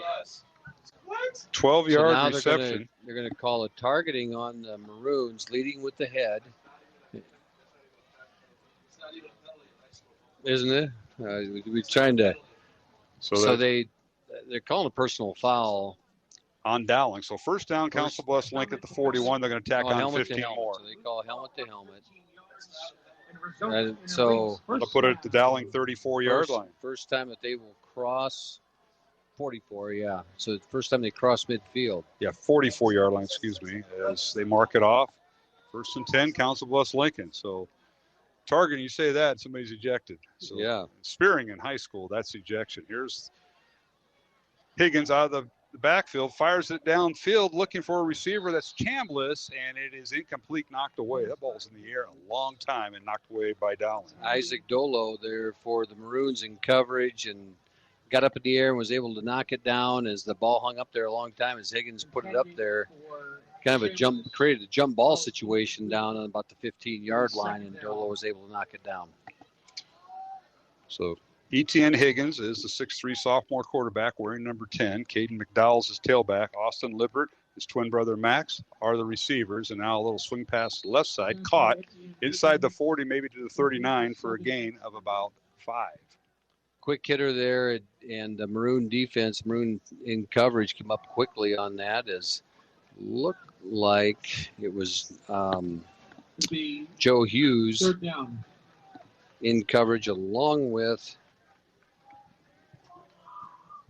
Joe Hughes there on the stop. Maybe with James there also quickly up on that play. Jace Kepler and Max Cundiff are the other receivers along with the Lippert twins.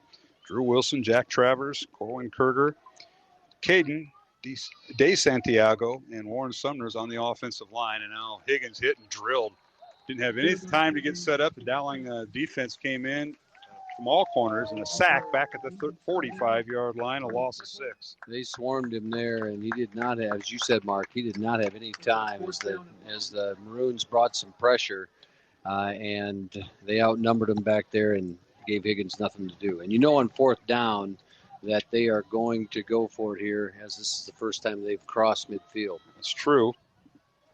Tonight's game on Iowa Catholic Radio brought to you in part by Construction Professionals, Dental Associates, Mercy One, and the Catholic Tuition Organization.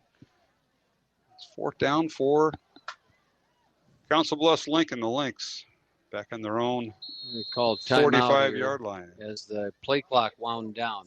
We'll take a 1-minute break.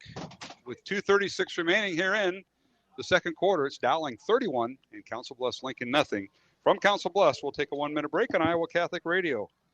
Whatever happened to the modern world? Hi, this is Cy Kellett, host of Catholic Answers Live. Join me on Saturday, December 10th at the Embassy Suites downtown for Iowa Catholic Radio's Dinner in December. I'll be speaking about what we can do to help recover a modern world fit for people. Plus, enjoy a fabulous meal and fellowship with your Iowa Catholic Radio family. Register today at iowacatholicradio.com, iowacatholicradio.com, and I'll look forward to seeing you on December 10th in downtown Des Moines.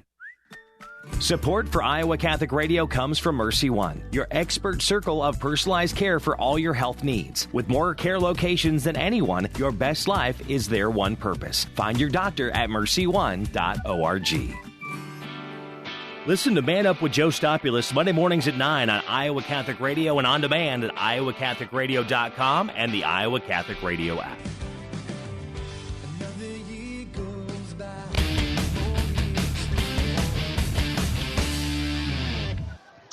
And we're back here in Council Bluffs, fourth down and long, and a long pass incomplete, underthrown to his intended receiver. Higgins tried to hit Max Cundiff in the end zone. It was underthrown and knocked away by Dowling. The Maroons will take over first and 10 from their own 45-yard line, leading 31-0 with 2.5 minutes remaining here in this second quarter from Council Bluffs, the Wickersham Athletic Complex. Mark Amadale, Matt Maindring, John Chido. Had trouble with Johnny's equipment tonight from the sideline. And, Matt, you got to look at some of the scores. A couple scores here as Dowling gets ready to snap Southeast Polk up on Waterloo West 21-0, and Valley ahead of Marshalltown 14-0 at half.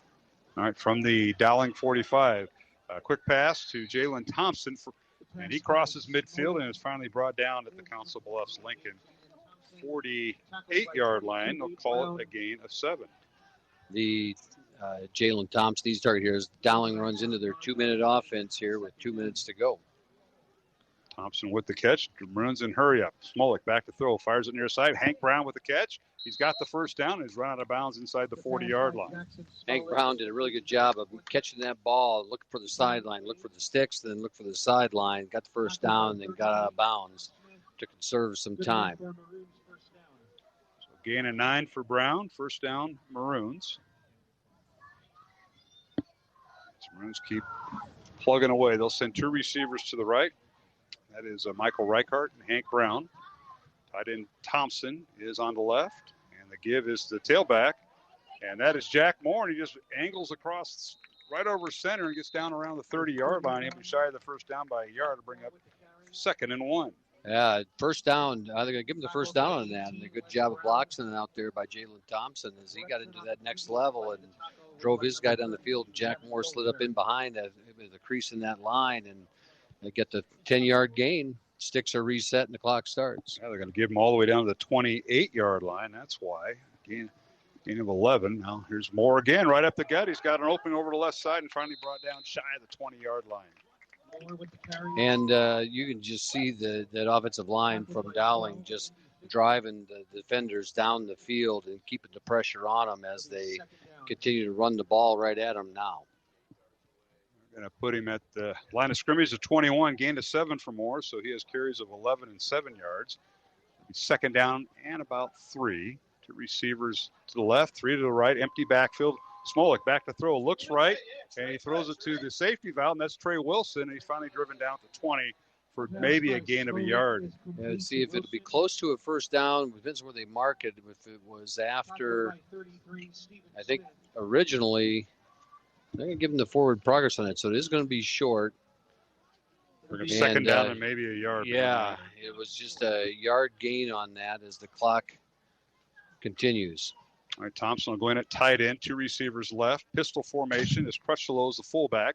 Moore the tailback. The give is to Moore over the right side. He's got some room and the first down. And he angles his way down towards the 10-yard line. They'll squat him down at the 11 for gain of 9. Yeah.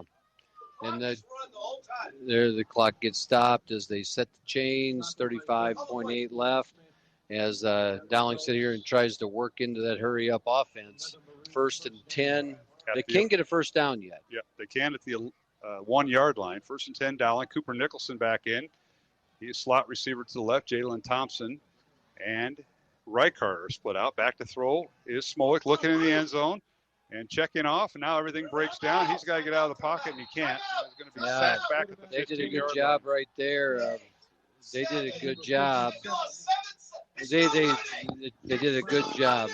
But they got the clock. So now penalty flags down. The clock didn't stop. The clock didn't stop. And as Dowling was trying for about 10 seconds there to call for a timeout. And now they're going to get I'm assuming we're going to get a sideline warning here on the Maroons. Oh, the official's going to huddle up. A lot happening. We got a hat. No, I guess. I thought we had a hat in the ground, too. So they moved the ball back to what was the 11-yard line. Loss of 4 on the play. And you hear some of the coaches here. The clock didn't stop after the Maroons called timeout, and I think that's what the referee has to do. So they're trying to figure out, they are going to give 15 yards to them. They're going to give it unsportsmanlike on the Maroon sideline. And let's see if they put some time back on the clock here. And they'll move the ball back to the 29-yard line is where they'll mark the ball. Now they're talking about the clock here, Matt, and I think that's so. Yeah, I know, but they're trying to figure out. They marked off 15 yards, but they marked off 15 yards from I'm not sure where because the ball was on the 11-yard line from the unsportsmanlike conduct, which would go back to being a dead ball. Right, but the line of scrimmage was the 11. No, it was wasn't 15. Oh, was it 15? We okay, took a 4-yard loss. Okay, so Dowling with the 4-yard loss. The 15. Oh, because it was after the play. Yeah. Right. So they move it back to the 29 officially. They move it to the 29. They leave the time as it is. And nothing's been put back on the clock, so less than 4 seconds remaining, and the Maroons will run the final play of the half. Let's see. They're going to try. Now he's calling for the clock to be pushed up a little bit, so let's see here. No, he just reset the play clock. So they are going to leave it at 3.8 seconds. All right, here so we go. We got one play. First down and about, 28 yards. Dowling can get a first down at the 1. Final play of the half, and a little swing pass, and it's incomplete. It's probably okay. With 0.3 seconds remaining. Oh, that's good. You get one more snap. Pass was to Cooper Nicholson, who actually short-hopped it off the ground. Yeah. That stops the clock. So you imagine there. Now you got one snap. Obviously, you have one snap left. I think the Maroons were trying to get down and be able to get in position to call a timeout and kick a field goal. And now you got to put the ball. With two receivers to the left. That's including Reichart and Cooper Nicholson. 2 to the right. Empty backfield. And now Dowling will call timeout. We'll keep it here with 0.3 second remaining here in the half. Dowling leading 31-0. As a lot has happened here in this final minute. Well, if nothing else, the last 30 seconds have been pretty exciting here. We really try to get things figured out. Tonight's game is brought to you in part by Skeffington's Formal Wear. Our thanks also to the Catholic Tuition Organization, Mercy One, and Ashworth Vision Clinic.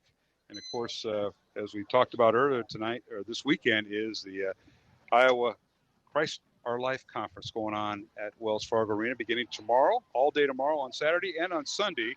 And you had one of the guest speakers, Matt Pratt, we had come Matt out Pratt. to Dowling. We had Matt Pratt today at Dowling, and we've had Father Ricardo speak to our students a couple years ago. Both outstanding speakers, and Tim Jameson is always, he's got a story to tell as well, and so it's quite the conference, quite the lineup of people, and strongly encourage everyone to go check that out. All right, let's see if the Maroons come up with final play of the first half. 0.3 seconds left, 31-0 Dowling. Second and about 29. Back to throw is Smolik. Fires towards the end zone. He's got a man open. Trey Wilson, touchdown! Wilson beat his man, Wade Brown, in the end zone. Touchdown. So all that clock management or mismanagement, didn't recognize the timeout. Touchdown, and his first high school touchdown for Trey Wilson. Trey Wilson came open over the middle on what I would call the post pattern. You look at the tree, we'd say he's run to the field goal post, right? So he makes that cut across the middle, and Jackson Smolik stepped up in the pocket and made a strike. So with 0.3 seconds remaining in the half, Dowling now will have the running clock to start the second half. And how about that? The young man, Marty Blount, the sophomore, getting his second start as a kicker, kicks the extra point, and the Maroons now lead at 38-0 here at halftime, Dowling. So what a flurry that was. I know we'll get our first half statistics from the Dowling coaching staff, but what a first half it was here for the Maroons. And let's see if we go down to Johnny. Coach Wilson already went to the locker room. I think there might be a conference with one of the officials. So Johnny just waved us off. So we're going to go down to him. Yeah. So we will take a break and come back with our halftime statistics. We'll just take a 1-minute break here across the Iowa Catholic Radio Network. Dowling 38-0 here at halftime. Alongside Matt Mainring and John Chido, Mark Amadale. Back after these messages here on Iowa Catholic Radio. Iowa Catholic Radio business underwriters provide people with the opportunity to hear the Word of God and grow in their faith each and every day. Our business supporters have helped expand our network, connecting more listeners to Christ. Would your business or organization like to share in this mission? If you own or manage a business, we would like to talk to you about how you can make a positive impact in the state of Iowa and beyond. To learn more about becoming an Iowa Catholic Radio underwriter, contact Deacon Mark 515-223-1150 or visit iowacatholicradio.com. Support for Iowa Catholic Radio is provided by Skeffington's Formal Wear, in business since 1951, with locations in Des Moines, West Des Moines, Coralville, and Ankeny. Skeffington's Formal Wear, fitting you for life celebrations. Online at skeffingtons.com. The leading Catholic voices are on the largest Catholic media network in Iowa. Father Wade Menezes, Anna Mitchell, Dr. David Anders. You're listening to the Iowa Catholic Radio Network. Listener-supported Iowa Catholic Radio, 1150 AM KWKY Des Moines, 94.5 FM K233BT Des Moines, 88.5 FM KIHS Adel. Online anytime at iowacatholicradio.com.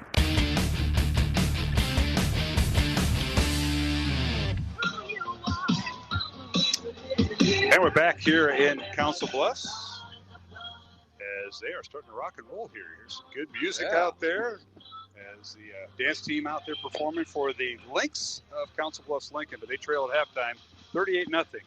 Dowling Catholic with the lead alongside Matt Mandring. I'm Mark Amadale. Let's take a look at our first half statistics as everybody came down from the roof that were right above us here in the visitor press box here at Wickersham Athletic Complex. For Dowling Catholic, the Maroons with 228 yards of total offense in the first half. The Lynx with 34 yards of total offense. Dowling with 179 yards in the air and 49 yards on the ground. The Lynx with 1 yard on the ground and 33 yards in the air. Dowling penalized 8 times for 87 yards. Council Bluffs Lincoln 1 penalty for 15 yards. Dowling with 13 first downs. The Lynx with 6 first downs. Quarterback Jackson Smolik was 13 out of 22 passing. 3 touchdowns, 1 interception for 179 yards. Council Bluffs Lincoln quarterback Etienne Higgins, the 6'3 sophomore, was 4 out of 9 passing for 33 yards and an interception. Jack Moore was the leading ball carrier for Dowling Catholic. Carried the ball 6 times for 33 yards. C.J. Phillips, 6 carries for 16 yards and a touchdown. Jalen Thompson, 1 carry for 7 yards. Trey Wilson, 1 carry for -3 yards. And Jackson Smolik, 1 carry and -4 yards. For Council Bluffs Lincoln, their leading ball carrier was Brody Patlin, their backup tailback, 3 carries for 6 yards. And backup quarterback Brady Watts, 4 carries for 6 yards. Leading receiver for Dowling at halftime was Cooper Nicholson. 3 catches, 67 yards, and a touchdown. Trey Wilson, 3 catches, 29 yards, and a touchdown. Jalen Thompson had 2 catches for the Maroons for 26 yards. Bo Gamble, 1 catch for 23 yards and a touchdown. Michael Reichart, 2 catches for 22 yards. And Hank Brown, 2 catches for 12 yards. For the Lynx of Council Bluffs Lincoln, their leading receiver was Max Lippert. 5'11 senior, had 1 catch for 12 yards. His Kane Bailey had 1 catch for 12 yards. Also in there, Max Cundiff, 1 catch for 5 yards. And finally, Austin Lippert, the twin brother of Max, had 1 catch for 4 yards. So that's a look at the numbers in the first half. I want to thank Jared Seifert keeping the numbers for us. Dowling with 228 yards total offense and Council Bluffs Lincoln with 34. As we've got some scores to catch us up on here at halftime. Matt, go ahead. I got Southeast Polk up on Waterloo. I think most of these games are at halftime right now. So it's Southeast Polk up on Waterloo West, 28-0. Valley up on Marshalltown, 14-0 at the half. Johnston up on Waukee, 14-0. Urbandale leading Des Moines East, 34-0. And maybe a little bit of a surprise, not too much. Sioux City East up on Ankeny Centennial, 13-7 in the first half. So those were a few of the scores, and didn't have a score from the Ankeny game or the game in Ames.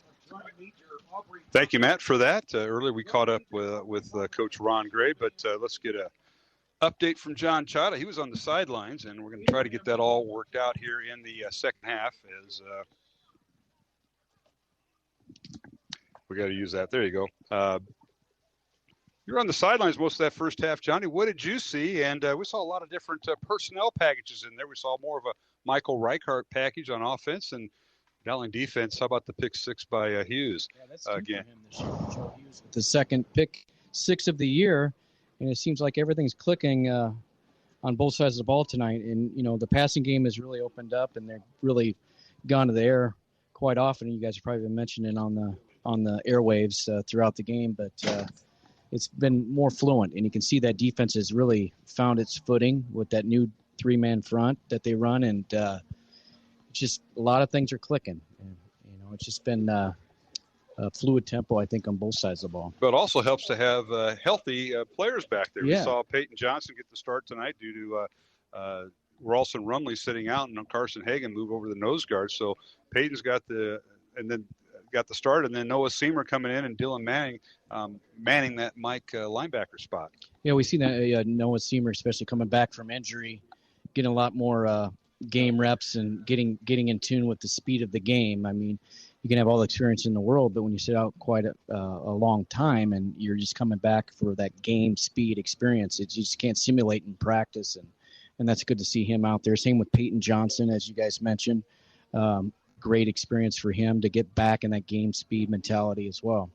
You know, the defense has played so well again. And if it wouldn't have been for the one penalty, Abraham Lincoln would have never crossed center, middle of the field, and the defense just hasn't given up anything. Well, they have 1 yard rushing, and 33 passing, and you can't do much better than that. And you really saw the air start to come out of the sails of Abraham Lincoln. Because I thought early on they did a good job defensively stopping the inside run game of the Maroons.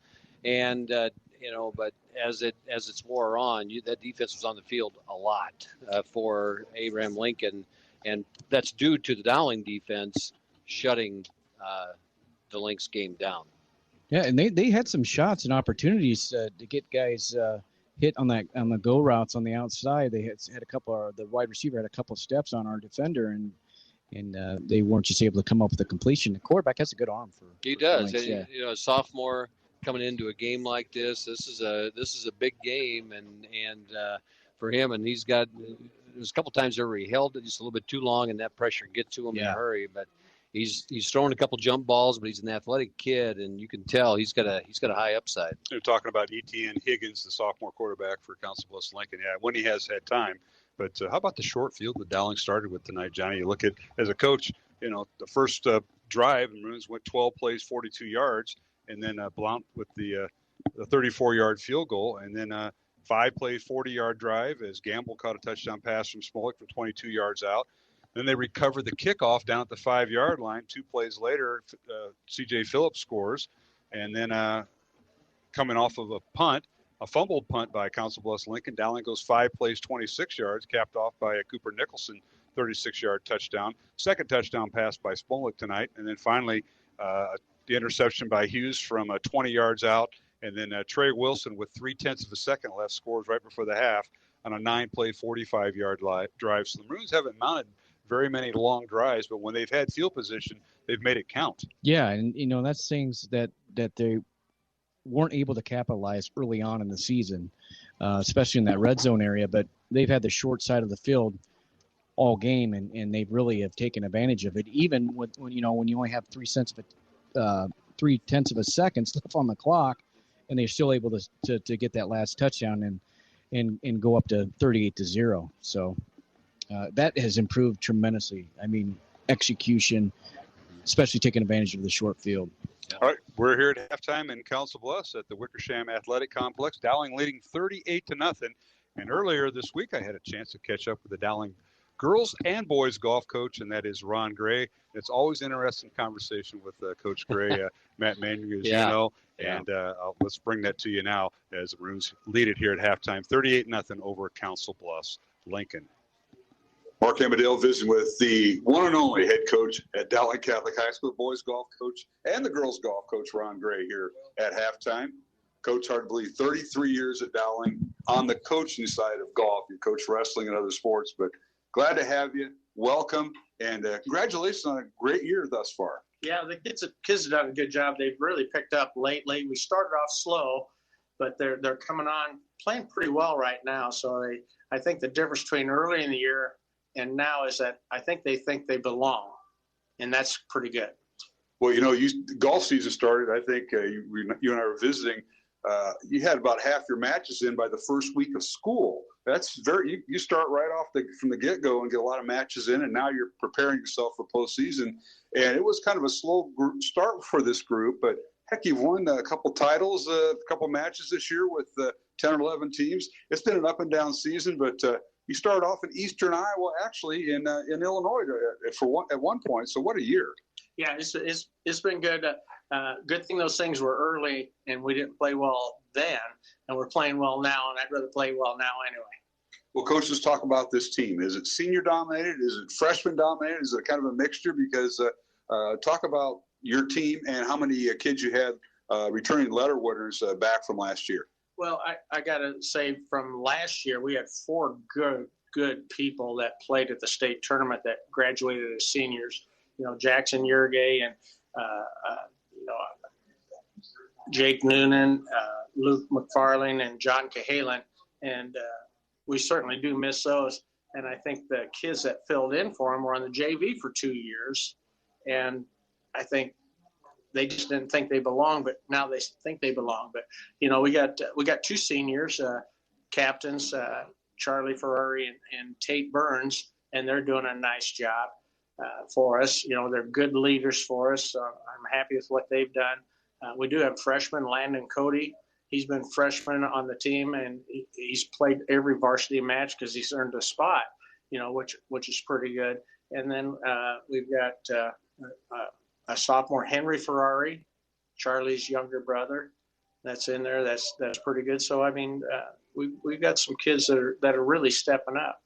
Well, and throughout the year where you play basically around Central Iowa. With a few exceptions, you'll go to Eastern Iowa, and you're always. It seems like, Coach, your schedule is set up for challenging the team, no matter where you finish. If you finished 13 out of 18 teams, you're going to build on that day for the next time. And it certainly is the case early in the year. You can tell you kind of had a young squad, but now they're coming into form. And this week, you just won the Southeast Polk Invitational, which isn't the easiest thing. There's 11 teams there, and you placed first on Wednesday. Yeah, they did a really, really good job on Wednesday. We had played earlier in the Valley Classic on Monday and got fifth and shot 298, which was competitive. Fifth and shot 290. That's pretty darn good for any squad. And we beat some of those teams that beat us Monday. We beat them on Wednesday. So, I mean, the kids are doing a good job, and hopefully they can continue on. We do host a district at Blank on October 3rd. So we just got to get top three there, like to win it, but greedy Dowling people as we are. But, we just want to make sure we got a chance to get into the state tournament.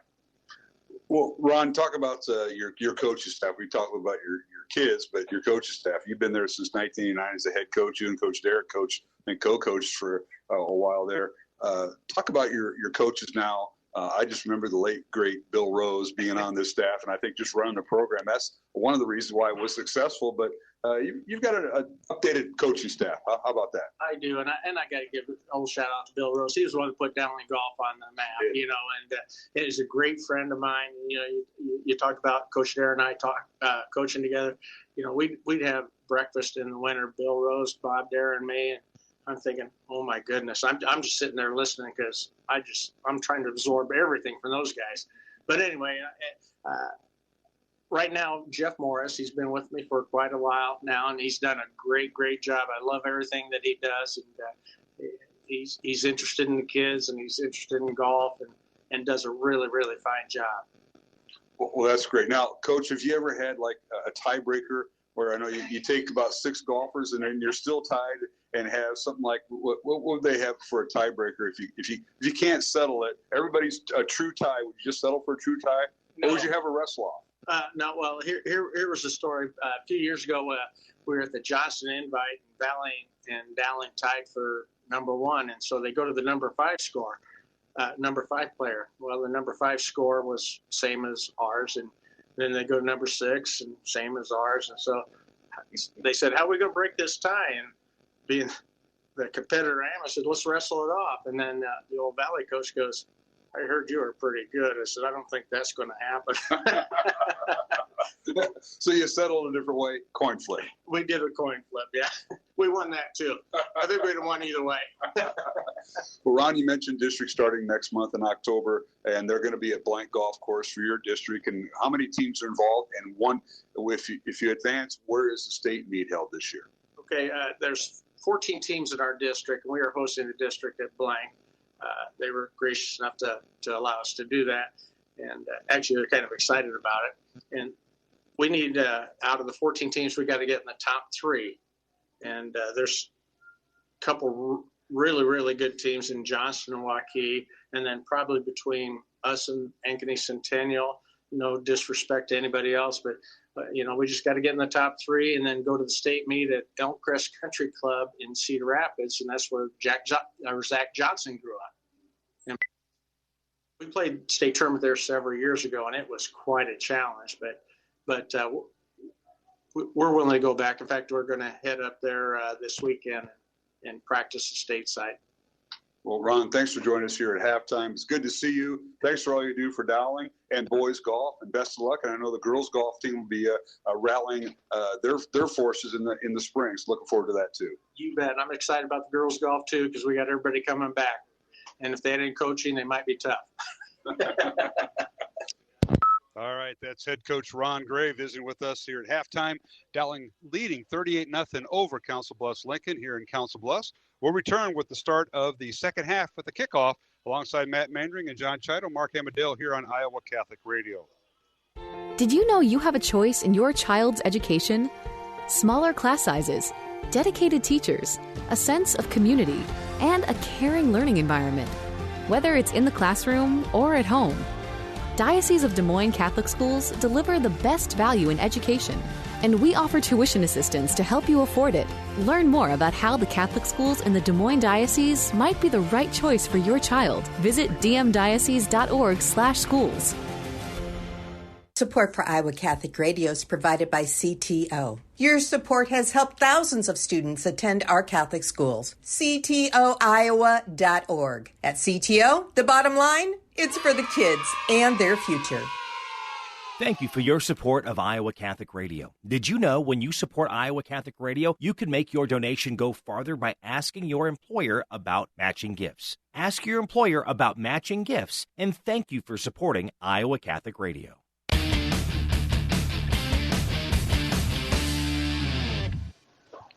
And we're back here in Council Bluffs, ready for the second half kickoff. Dowling Catholic leading Council Bluffs Abraham Lincoln by the score of 38-0 as we're underway. Dowling will receive and taking it from the 10-yard line. C.J. Phillip on the return? No. And no, the Maroons have now starting to empty their bench, and we'll get that here. I believe that was Parker Pearson. Parker Pearson, number 10, the sophomore they just brought up. Yep. So he gets the return, and Dowling now with the first down, and the running clock begins here. Matt Mandring is Dowling leading by the mercy score of over 35 points here in the second half, so we'll have the running clock. And as the Maroons come out here, they looks like they're starting with their second offensive line as they have, looks like we've got Cataldo back there. Yeah, Dante Cataldo is the tailback. We'll catch up on the personnel on a handoff on first down from the Maroons' 37-yard line, goes nowhere. And Jack Moore on the carry there, Dante Cataldo at quarterback, and we're exchanging different people in here as Hunter Crutchlow comes into the football game in that utility back position. We still see Hank Brown out there. The offensive line is different. Yeah, we'll have to catch that we'll up. Get the numbers here in a little bit. All right, pistol formation for Cataldo. Dante gets the second half start. Two receivers to the right, tight end to the left. And here is the option. Cataldo will keep it around right end. Tries to get outside the numbers. He does. He's down the far sideline across midfield. He might go. Down the far sideline is Dante Cataldo. Touchdown from 62 yards out. Cataldo around right end. He had the corner to beat, and he did right about midfield, Matt. Yeah, once Dante got around the corner, there was one guy to beat, and he turned on the Jets down that sideline, and the safety couldn't get over the top, and that burst of speed that young man has was showing off right there. Certainly did, and the Maroons now increase their lead to 44-0, and now the extra point attempt by Marty Blunt. So Dante Cataldo with his rushing touchdown tonight, low snap.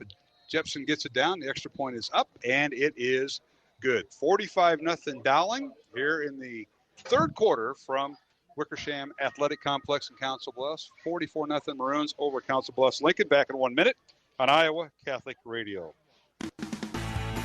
This is a Young Catholic Minute.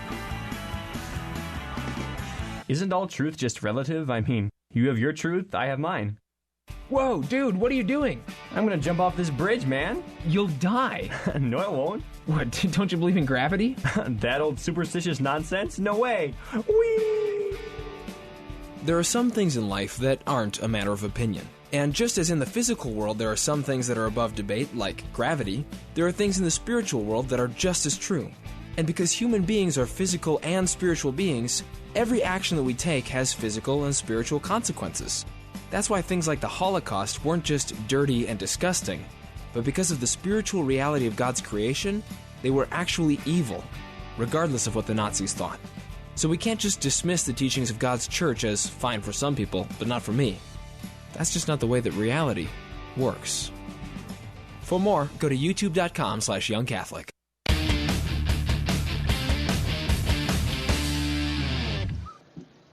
And we're back here in Council Bluffs alongside Matt Mandry and Mark Amadale as Dante Cataldo goes on for a 62-yard touchdown run on the first play of the second half. The backup quarterback for the Maroons, Blount, will kick off as the Maroons now have tacked on another score, 45-0 over the Lynx.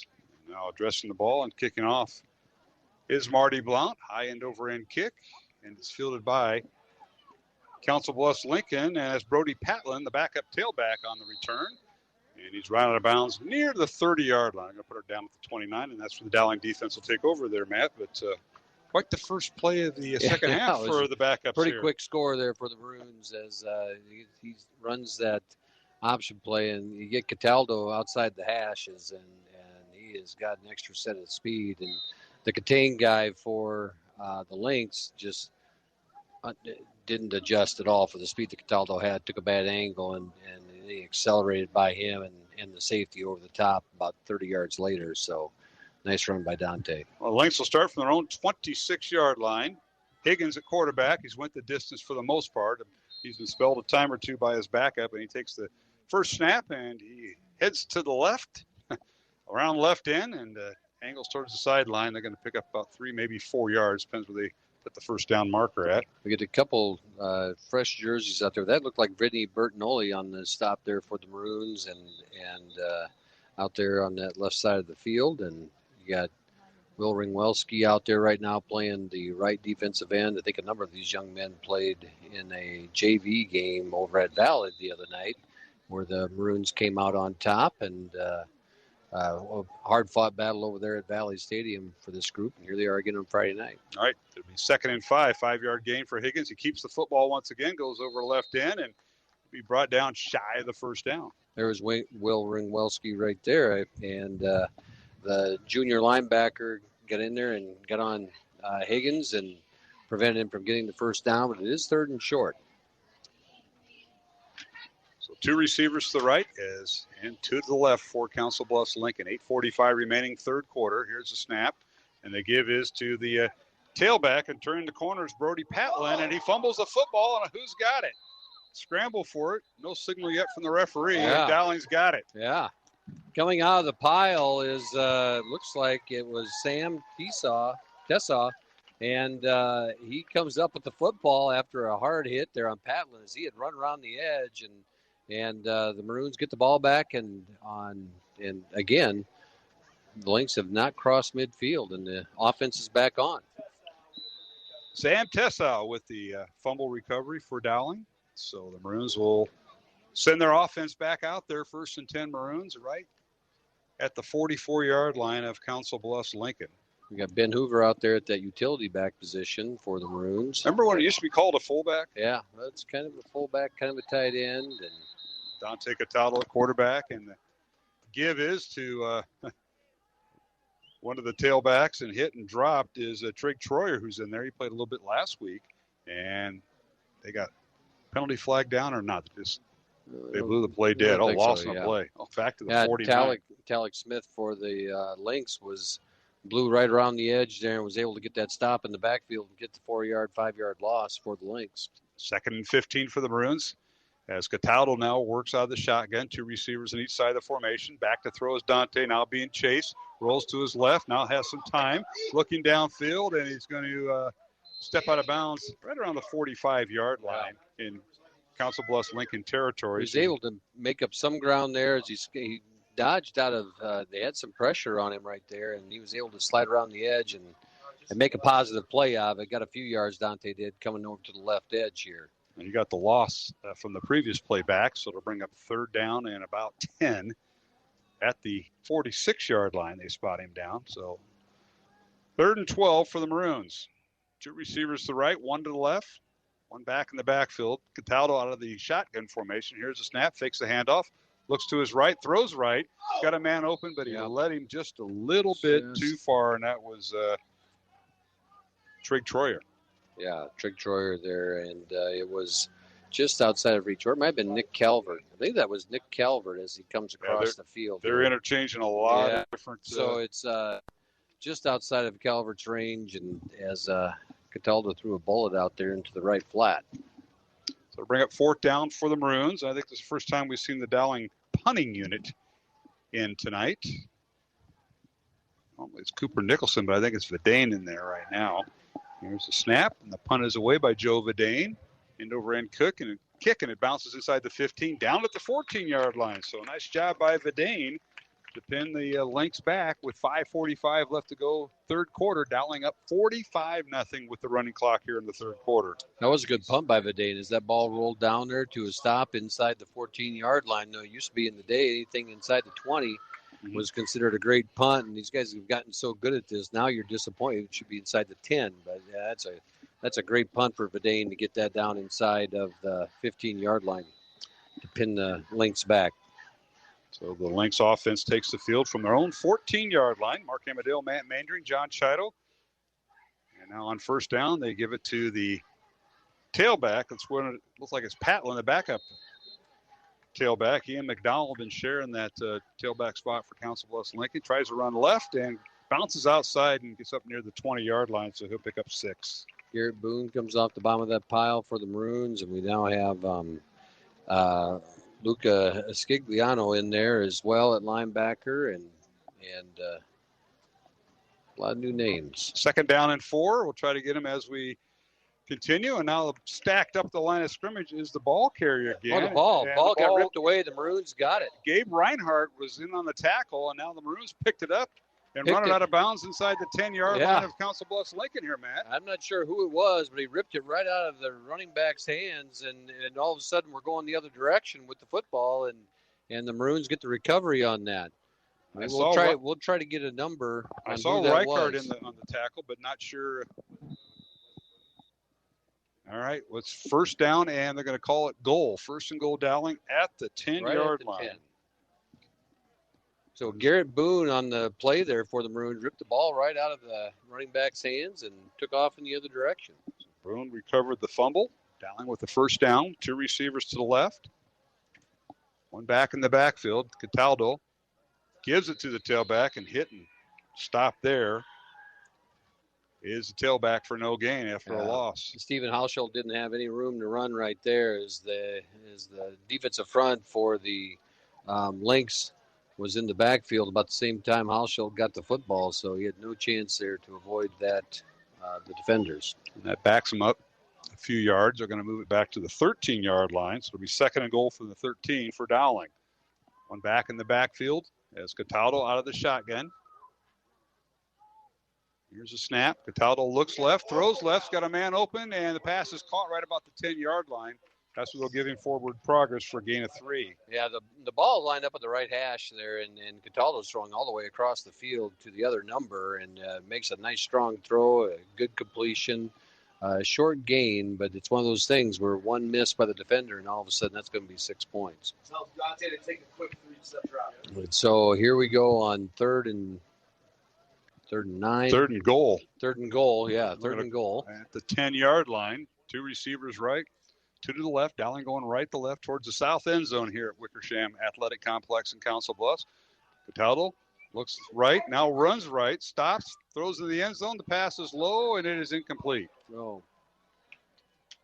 And Cataldo makes the throw on the run there and threw a rocket about waist high into the end zone and just couldn't come up with that one as he threw that into traffic on that 3rd down play. Matthew Kerner was the intended receiver, and he threw it where nobody else could get it, including his own receiver. So we'll bring up 4th down, and the field goal unit coming in, and we're pretty used to this tonight as Marty Blunt has got his name called a lot. Yeah, he's got a 34-yarder, and this one will be set down at the 17. It'll be a 27-yard field goal. And it hits the upright, no good. Hits the right upright. Can't be perfect on your high on the right upright as well. It almost hit that little flag that dangles in there. So that's Change of possession now, minute 35 remaining in the third quarter, 45-0. Dowling with the lead, and now Council Bluffs Lincoln will take over 1st and 10 from their own 20-yard line. I thought the clock stopped even on this for a change of possession. And it looks like there's going to be a penalty called. No, on a missed extra point on the field goal. The ball goes to the 20-yard line. Never mind. So 1st and 10 now for Council Bluffs Lincoln from the 20-yard line. And they just kept the clock running right through the change of possession.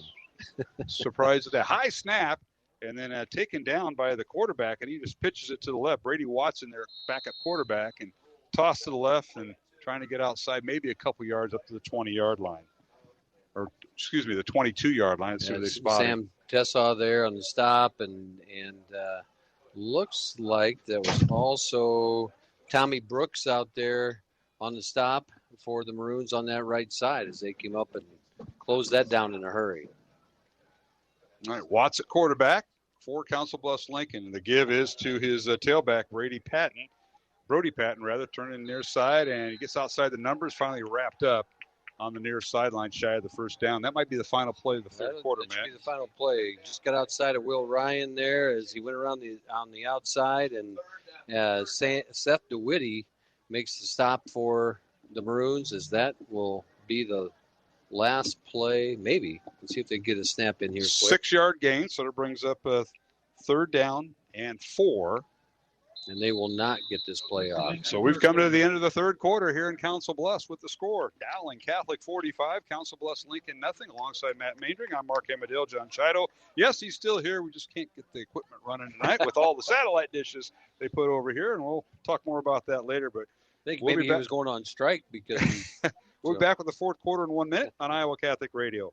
I feel like we're lost in this woods. And why is my boyfriend up in a tree? It doesn't matter. Who could be against choice? Depends on the choice. And what did you do with our compass? What about the rights of my conscience? Does your conscience recognize the right thing to do? Watch! I'm choosing to prune the branch off this tree. But it's the one you're sitting on. Ah! Choice is a means, not an end. Form your conscience to make good choices. You'll be glad you did. Looks like I need to choose a different boyfriend. Ouch! A message from Iowa Catholic Radio. Support for Iowa Catholic Radio is provided by Ashworth Vision Clinic. Complete eye exams, contact lenses, glasses, glaucoma testing, and pre- and post-operative care. 515-440-4610. AshworthVision.com. The leading Catholic voices are on the largest Catholic media network in Iowa. The Miracle Hunter, Michael O'Neill, Lisa Popchak, Father Thomas Loya. You're listening to the Iowa Catholic Radio Network. Listener-supported Iowa Catholic Radio, 1150 AM KWKY Des Moines, 94.5 FM K233BT Des Moines, 88.5 FM KIHS Adel. Online anytime at iowacatholicradio.com.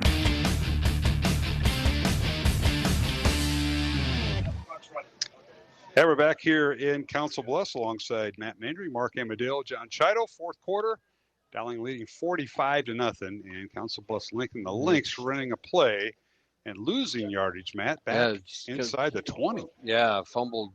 I mean, it was just a kind of a little bit of a mess back there, and the ball ends up on the ground for a moment, and they scoop it up, and here they are punting. All right, so in the punt for the Lynx. Once again, we're going to get one more person on the field. There we go. Miguel Olivares. Miguel is one of the starting offensive linemen for the Lynx. Let's check that. The starting defensive end gets a punt away, and it's fielded by Dowling at the Lynx 45-yard line and heading backwards. No return on that play for the Maroons. They'll start in pretty decent field position. Matthew Kerner fielding the fair catch. And Matt Kerner makes a nice catch there in traffic and immediately was hit and did a good job of hanging on to the football as the Maroons take over right at the 50-yard line. So the Dowling offense, and we're going to see new personnel, as we have been. Dante Cataldo will lead the way at quarterback. Looks like you got Hunter Crutchlow out there running back along with Ian Middleton, the freshman. All right, here's Cataldo out of the pistol formation. Give us to the tailback. Got to see which one it is, and running over the right side near a first down. That's Crutchlow. Number 28, Hunter Crutchlow with a nice run there. A good lead block by Ian Middleton. as the Maroons start to move the ball down the field. I know there's a lot of, the coaches are pretty high on this young man, Ian Middleton, freshman, out there right now.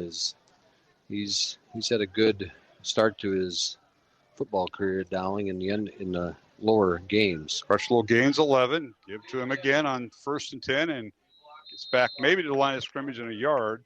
Bring up 2nd and 9 for Crutchlow.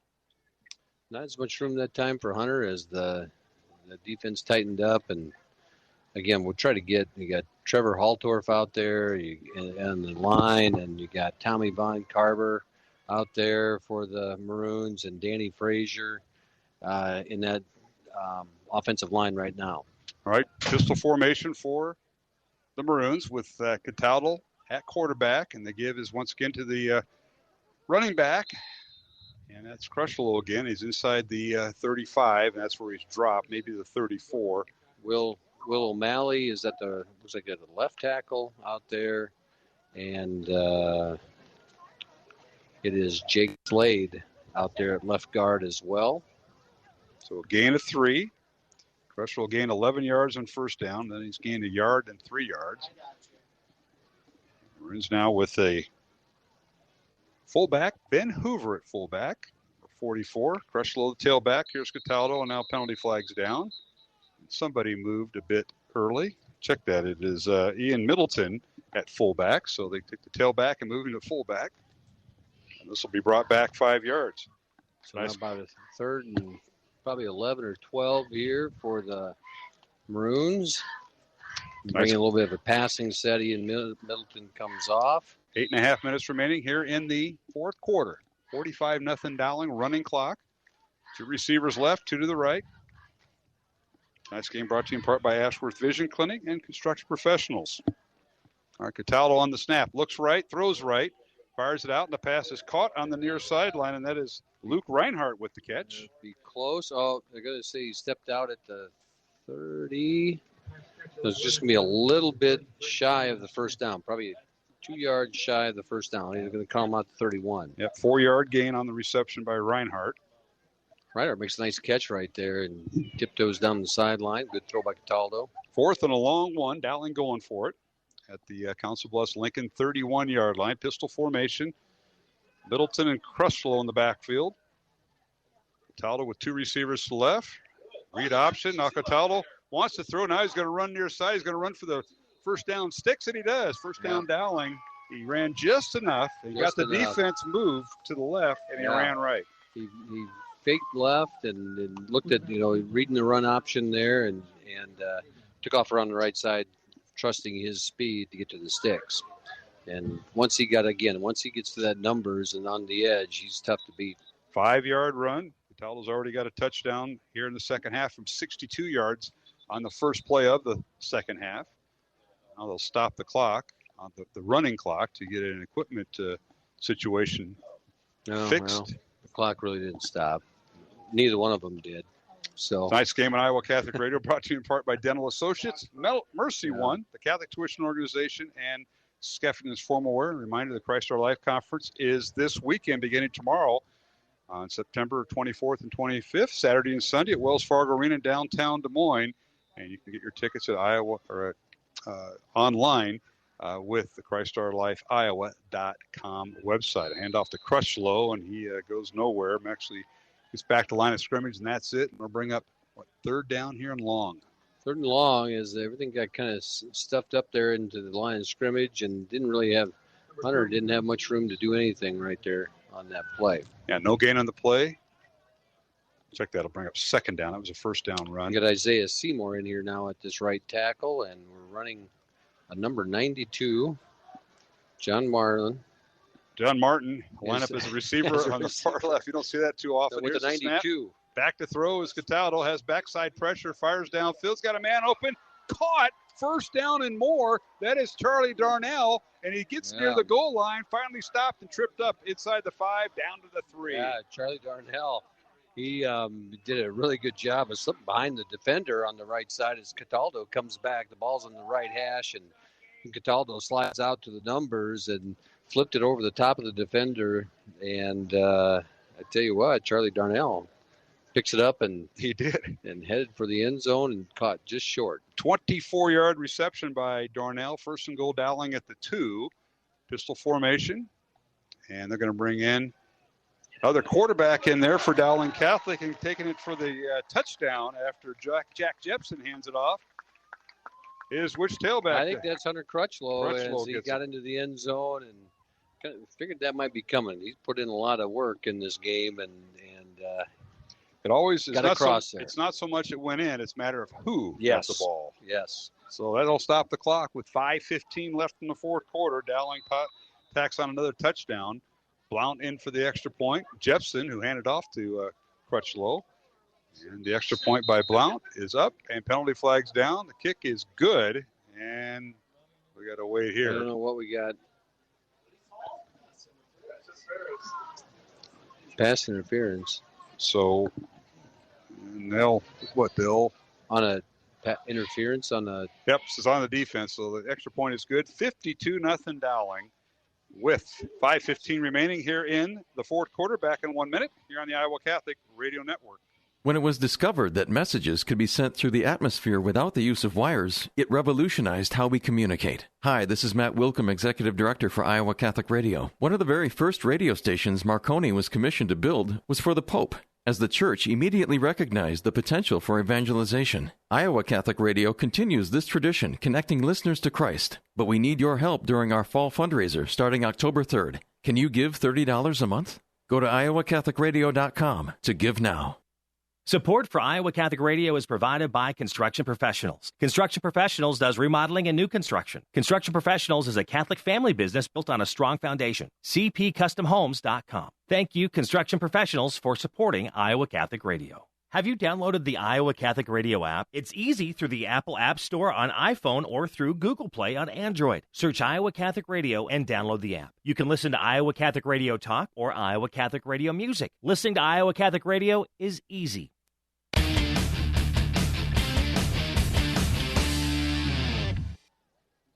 And we're back here in Council Bluffs alongside Matt Maindring, Mark Amadeo. Dowling now with a 52-0 lead over Council Bluffs Lincoln.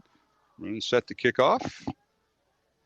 Boot it from their own 45-yard line. High end over end kick. Fielded back in the end zone. Touchback. And it'll be 1st and 10 for Council Bluffs Lincoln.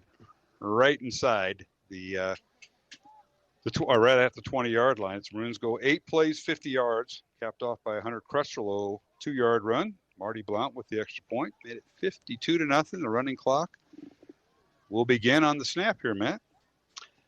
There's a new wave of white jerseys out there for this defensive set. As looks like T. Higgins is back in there at quarterback. And he is, yep. They rotate him back in. Yeah. Fires the ball over the middle. The pass is nearly intercepted and finally caught at midfield and tackled at the Dowling 48-yard line by Ryan Ortega with the reception on first down. Vinny Bertinoli was going after that over the top and just over his fingertips, and nice catch there for the Lynx, and fortunately for the Maroons, they were able to recover and make the tackle. So Ortega with a 32-yard reception from quarterback Etienne Higgins. Now on 1st and 10, Higgins with the ball, and he fires it out, and it's incomplete. I think it was a forward pass, and Higgins is down after he let the ball go. And Lucas Hilligus on the tackle there got to Higgins as he was just releasing the football and got him twisted up a little bit, but I think the young man's going to be okay. He's popping up, and he just fell a little awkwardly as Hilligus hit him just as he was releasing the football. Bring up 2nd down and 10. Line of scrimmage is the 46-yard line of Dowling. After that first play, went for 34 yards and a touchdown for Higgins to Ortega. Everybody's gathered on their sideline right now, and I'm not sure. Clock is stopped. Was that for the injury? Yeah, he went off eventually under his own power. Now he'll have to sit out a play. And back in is Watts, Brady Watts at quarterback, number 15. 2 receivers left, 2 to the right for Council Bluffs Lincoln. They trail 52-0, excuse me, to Dowling Catholic. Here's a little swing past the right, and hit and dropped is the Lynx receiver. And Hilligus was out there. I mean, that was... And he was hit and dropped pretty quickly. The thing was the ball was kind of lobbed out there, and Hilligus, with his eyes lit up, and he got to the same time the ball did to the receiver, and a good clean hit. And, it was bang, bang play, and Hilligus made sure the ball was not caught. All right, that'll bring up 3rd and 10 for Council Bluffs Lincoln from the Dowling 46. They'll go with 2 receivers on each side of the football. Watts stays in at quarterback, stays in the pocket, now wants to run. He'll run upfield, crosses the 40, and he's shy of the first down. Finally put down right at the 39-yard line, and the penalty flag out. They're going to call a face mask on Dowling, apparently. Face mask. So Watts with the keeper. We'll see. Adam Pennington with the stop for the Maroons. Will Ringwelski. It was Will Ringwelski with the stop for the Maroons, and somewhere in there, get the face mask. I'll add 15 more yards. 15 yards on with 2:45 to go. Should make it down to the 24-yard line if everything is marked off. It's like 26. Put on this side of the 24. All right. That was a couple yards. It'll be 1st and 10, Lincoln. Council Bluffs Lincoln. Got a few scores that pass along. 35-12, Ankeny leading Roosevelt. Sioux City East 21-14 lead over Centennial. Valley 35-7 lead over Marshalltown. We'll have all the scores in our postgame show, all in the 3rd quarter.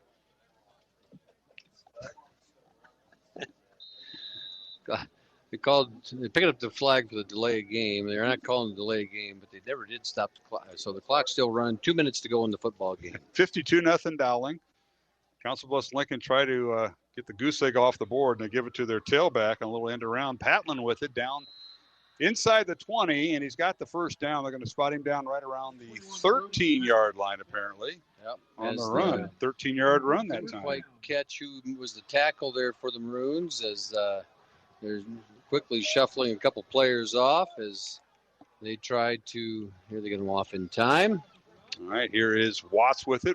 Read option, penalty flag down, and so goes Watts. He's inside the 10 and down near the 8, but a penalty flag on the play. Yeah, I ran into a sea of Maroons over there on that right side, and got a flag here in the backfield. Let's see what they call.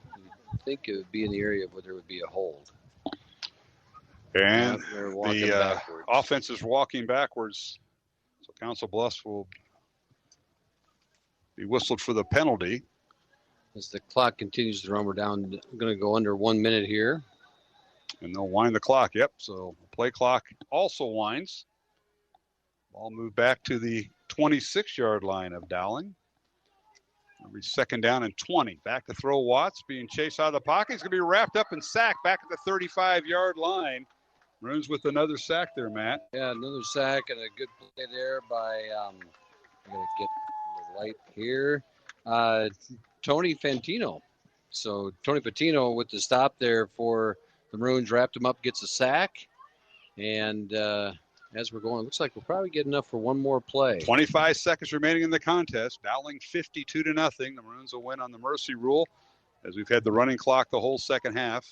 2 receivers on each side of the football for Council Bluffs Lincoln. They fire it out, and the pass is incomplete, and the clock will continue to run, and that'll do it. That'll do it. 52-0 Dowling. Updated score, Sioux City East and Ankeny Centennial tied at 21 with 2 minutes left to go in the 3rd quarter. Of course, we're a quarter ahead of everyone because of the running clock. Congratulations to head coach Tom Wilson and Dowling Catholic. The Maroons improved their record to 4-1. They're ranked number 2 this week by the Des Moines Register. Council Bluffs Lincoln will fall to 2-3. Other scores, I've got Southeast Polk up on Waterloo West 49-0 in the 3rd quarter. Johnston hanging on against Waukee 10-6 in the 3rd. And we've got Urbandale 48-0 over East. Ankeny is up on Roosevelt 28-6. And I've got Valley now ahead of Marshalltown 28-7. And that score that you had was 21-21. Tied up between Sioux City East and Ankeny Centennial. So we're going to take a break, come back, And we'll start our post-game show. We'll do our best to signal Johnny when he'll get hopefully interviews lined up on the field. The Maroons come away with the victory 52-0 over Council Bluffs Lincoln. Alongside Matt Maindring, I'm Mark Amadale. We'll take this 2-minute break and return. Jeff Piggott is our studio producer tonight on Iowa Catholic Radio. Back after these messages. Did you know you have a choice in your child's education? Smaller class sizes, dedicated teachers, a sense of community, and a caring learning environment, whether it's in the classroom or at home. Diocese of Des Moines Catholic Schools deliver the best value in education, and we offer tuition assistance to help you afford it. Learn more about how the Catholic schools in the Des Moines Diocese might be the right choice for your child. Visit dmdiocese.org/schools. Support for Iowa Catholic Radio is provided by Dental Associates, addressing your smile needs and dreams. 515-225-6742. Des Moines-DentalAssociates.com. Thank you, Dental Associates, for your support of Iowa Catholic Radio. The leading Catholic voices are on the largest Catholic media network in Iowa. Father John Riccardo, Colleen Kelly Mast, Chris Stefanik. You're listening to the Iowa Catholic Radio Network.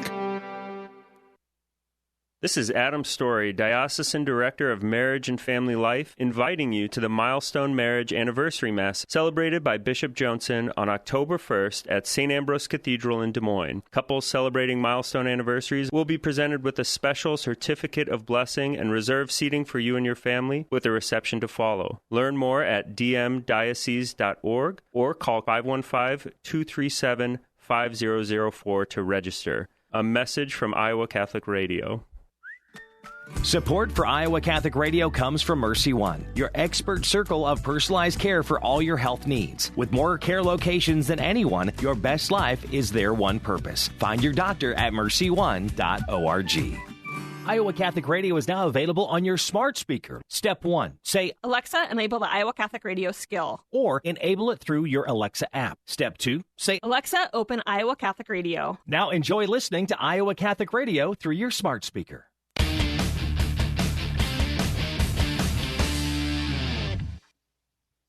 And we're back here in Council Bluffs as the Maroons defeat the Council Bluffs Lincoln by the score of 52-0. Maroons led at halftime 38-0 and win it by the score of 52-0. Maroons a pair of touchdowns in the second half. Dante Cataldo, a 62-yard run on the first play of the second half for the Dowling offense, and then Hunter Crutchlow in the fourth quarter, a 2-yard run to cap off a 8-play, 50-yard drive. And the Dowling defense, second straight shutout for the Maroon defense this game. Last week, a 34-0 win over a ranked Iowa City High team. And then tonight, winning here on the road. So hats off to Jay Campbell and the Dowling defensive group. Jay's his second year as coordinator. And if you remember last year, Mr. Maindring, I said, hey, he's going to get his first shutout as the new defensive coordinator for our fellow friend who's now at Johnston. We'll see him next week, and that is Grant Bossum. And sure enough, the team came down and scored, and I heard about that for the whole week. So yeah, I'm sure. Yeah. Try to find one of those airlines, it's want to get away. Yeah, that was me. Yeah. So. It's fun. Coach Campbell, this defense is starting to take his personality a little bit, and you're always going to have the personality of Coach Jack. Those linebackers are going to fly around the football field just as he does. And, Campbell's got the kids all running in the right direction and really playing solid fundamental defense right now. It's just fun to watch that linebacker crew run downhill and go make plays. And, you don't hear the names of those three front guys, Hikus, Hagan, and Pearson tonight, but, it was Peyton Johnson. We didn't call their names much tonight, but that means they're containing people. Let those linebackers go make plays. No question about it. Let's take a look at the final statistics. I want to thank Coach Jared Seifert for providing the numbers for us once again. We'll start with the Maroons, Dowling with 344 yards total offense, 216 yards in the air, and 128 yards on the ground for Council Bluffs Abraham Lincoln. 103 yards of total offense, 35 on the ground, and 68 in the air. Turnovers, Dowling with one interception tonight. Council Bluffs Lincoln lost 4 fumbles, and they threw an interception, so 5 turnovers for Council Bluffs Lincoln, 1 for Dowling. Maroons with 18 first down. Council Bluffs Lincoln with 8. And let's take a look at some of the individual statistics tonight. We should look at the penalties. Dowling penalized 9 times for 92 yards, and Council Bluffs Lincoln 1 penalty for 15 yards. Jackson Smolik was 13 out of 22 passing, 179 yards and 3 touchdowns and an interception. Dante Cataldo, 3 out of 5 passing for 37 yards. For the Lynx, their starting quarterback was Etienne Higgins, a sophomore, and he went 5 out of 11 passing for 67 yards, no touchdowns and 1 interception. His backup quarterback was Brady Watts, another sophomore. He went 1 for 3 passing for 1 yard, no touchdowns and no interceptions. Leading ground gainer tonight was Dante Cataldo with that 62-yard touchdown run to start the second half. Cataldo 3 carries, 70 yards and a touchdown. Jack Moore coming in relief of C.J. Phillip, 7 carries, 34 yards. Hunter Crutchlow, 5 carries for 17 yards. C.J. Phillip, 6 carries for 16 yards and a touchdown. Jalen Thompson, the tight end, 1 carry for 7 yards. Trey Wilson, 1 carry for -3 yards. And for Council Bluffs Lincoln, Brody Patlin, backup tailback, was their leading ball carrier, 5 carries for 25 yards. Brady Watts, the backup quarterback, 9 carries for 10 yards. Also in there, Deshaun Scheid carried the ball 4 times for 6 yards. The leading receiver for the Maroons, Cooper Nicholson tonight, 3 catches for 67 yards and a touchdown. Trey Wilson, 3 catches and 29 yards. And how about that touchdown with 0.3 of a second left in the half? That was a big win, a big score, because that gave Dowling the running clock to start the second half. And Trey Wilson's first varsity touchdown. That's right, as a young sophomore. Jalen Thompson, 2 catches for 26 yards for the Maroons. Charlie Darnell had that big catch for 1 catch for 24 yards. They got the Maroons in touchdown range, and then the Maroons tacked on that 2-yard run by Hunter Crutchlow in the second half. Bo Gamble, 1 catch for 23 yards tonight. Michael Reichart, 2 catches for 22 yards. Hank Brown had 2 catches for 12 yards. Luke Reichart, 1 catch for 9 yards. And finally, Matthew Kerner, 1 catch for 4 yards. For Council Bluffs Lincoln, the Lynx, we'll start with Ryan Ortega, 1 catch for 34 yards. That was in the second half and no touchdowns. Also, Max Lippert, 1 catch for 12 yards. Dawson Scheid, 1 catch for 12 yards. And Max Cundiff, 1 catch for 5 yards, rounding out the Lynx statistics. So, again, Dowling again with 344 yards of total offense. Council Bluffs Lincoln with 103 yards. I want to thank Coach Seifert and all he does. Keep the numbers. They were up on the overhang above us in the press box. Yes. No roof up there. And no one got locked up there, did they? Well, nobody's knocking on the hutch or the hatch here right above us, Matt. It's, I got a story about that sometime. All right, we want to thank everybody involved with our broadcast. We're going to take one final break, especially Jeff Piggott, our studio producer, back in West Des Moines. Of course, that is where the Christ Our Life Catholic Conference goes on this weekend. And if you need tickets, go ChristOurLifeIowa.com. You can purchase tickets online and print them before you go down, but they begin tomorrow morning and Sunday, all day Sunday, at Wells Fargo Arena in downtown Des Moines. So we appreciate all the folks behind the scenes hosting that. And, of course, here in Council Bluffs, we want to thank all the fine folks that made us feel welcome. And, of course, this is our last real road trip, I think, go to Ames of the season. We go to Ames. That's not a far trip. Just over 30 miles. So did we lose Johnny? No, he's out there. That we know the satellite thing. With, it was a mess. Folks don't know here. We have satellites outside our press boxes where they put all their gear, and it will not work. The Dowling coaches had problems earlier in the game, and they got that all rectified, but we couldn't get our headset to work out there. So Johnny's out there. He's with the coaching staff. So we'll move on with our post-game show. We'll take one final break. Thank everybody, and come back. Again, the final tonight from Council Bluffs, Dowling 52. Council Bluffs Lincoln nothing. The Maroons improved their record to 4-1, ranked second in the state. We'll come back and do the Des Moines Register rankings when we return. Council Bluffs Lincoln falls to 2-3, along with Matt Mainring, John Chido. This is Mark Amadale here on Iowa Catholic Radio. Back after this 1-minute break. Iowa Catholic Radio Business Underwriters provide people with the opportunity to hear the Word of God and grow in their faith each and every day. Our business supporters have helped expand our network, connecting more listeners to Christ. Would your business or organization like to share in this mission? If you own or manage a business, we would like to talk to you about how you can make a positive impact in the state of Iowa and beyond. To learn more about becoming an Iowa Catholic Radio underwriter, contact Deacon Mark 515-223-1150 or visit iowacatholicradio.com. Support for Iowa Catholic Radio is provided by Skeffington's Formalware, in business since 1951, with locations in Des Moines, West Des Moines, Coralville, and Ankeny. Skeffington's Formalware, fitting you for life celebrations. Online at skeffingtons.com.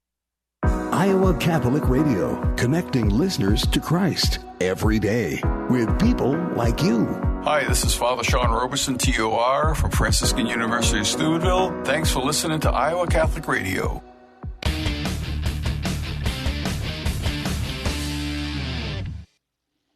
All right, back here in Council Bluffs alongside Matt Maynard. I'm Mark Amadale.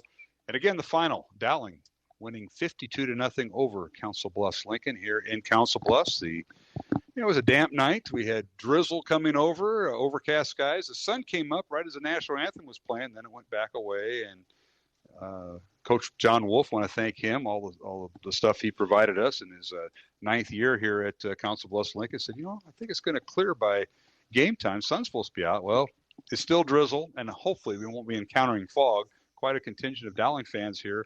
So we'll hope for the best heading back, Matt. Yeah, just a good night of football for the Maroons as they came out and took care of business. And now you look forward to next week and the distractions that come with homecoming. And homecoming week next week, the students have Monday off as we do some teacher workshops things on Monday. And the freshmen have a retreat all day on Tuesday. And so just a lot of things going on, and then all the dress-up days and everything that lead up to the football game, and you get to see the band and all the things that happen on homecoming night. Well, they get the Hall of Fame induction next week Friday after, during the school day, and then honoring those people at halftime, and then followed by the high school dance, which I get the privilege of attending next Saturday night. You got to moderate that. Yeah. I like that. That's about my 30-second one. So, yeah. They always I've been want to a few of them. They want experts there. Keep law and order. Yeah. Love that. Now, for the Maroons, the football team, they're home 3 of the next 4 games, beginning next week at Valley Stadium. It's, as you mentioned, it's Dowling's homecoming against Johnston. Then the Maroons have one final regular season road trip. We'll be going up to Ames in 2 weeks from tonight. And then home against Valley and home against Waukee are the final 4 regular scheduled games. We are at the halfway point, over the halfway point of the regular season in a 9-game regular season. So a lot of good things to look forward to there, Matt. Yeah, it should be an exciting October as we start to turn the page, as the weather felt like it this week. You start to turn the page next week, and you look at a Johnston team that's been improved. They've been playing better. The last update I have on the score for them is 10-6 over Waukee yet.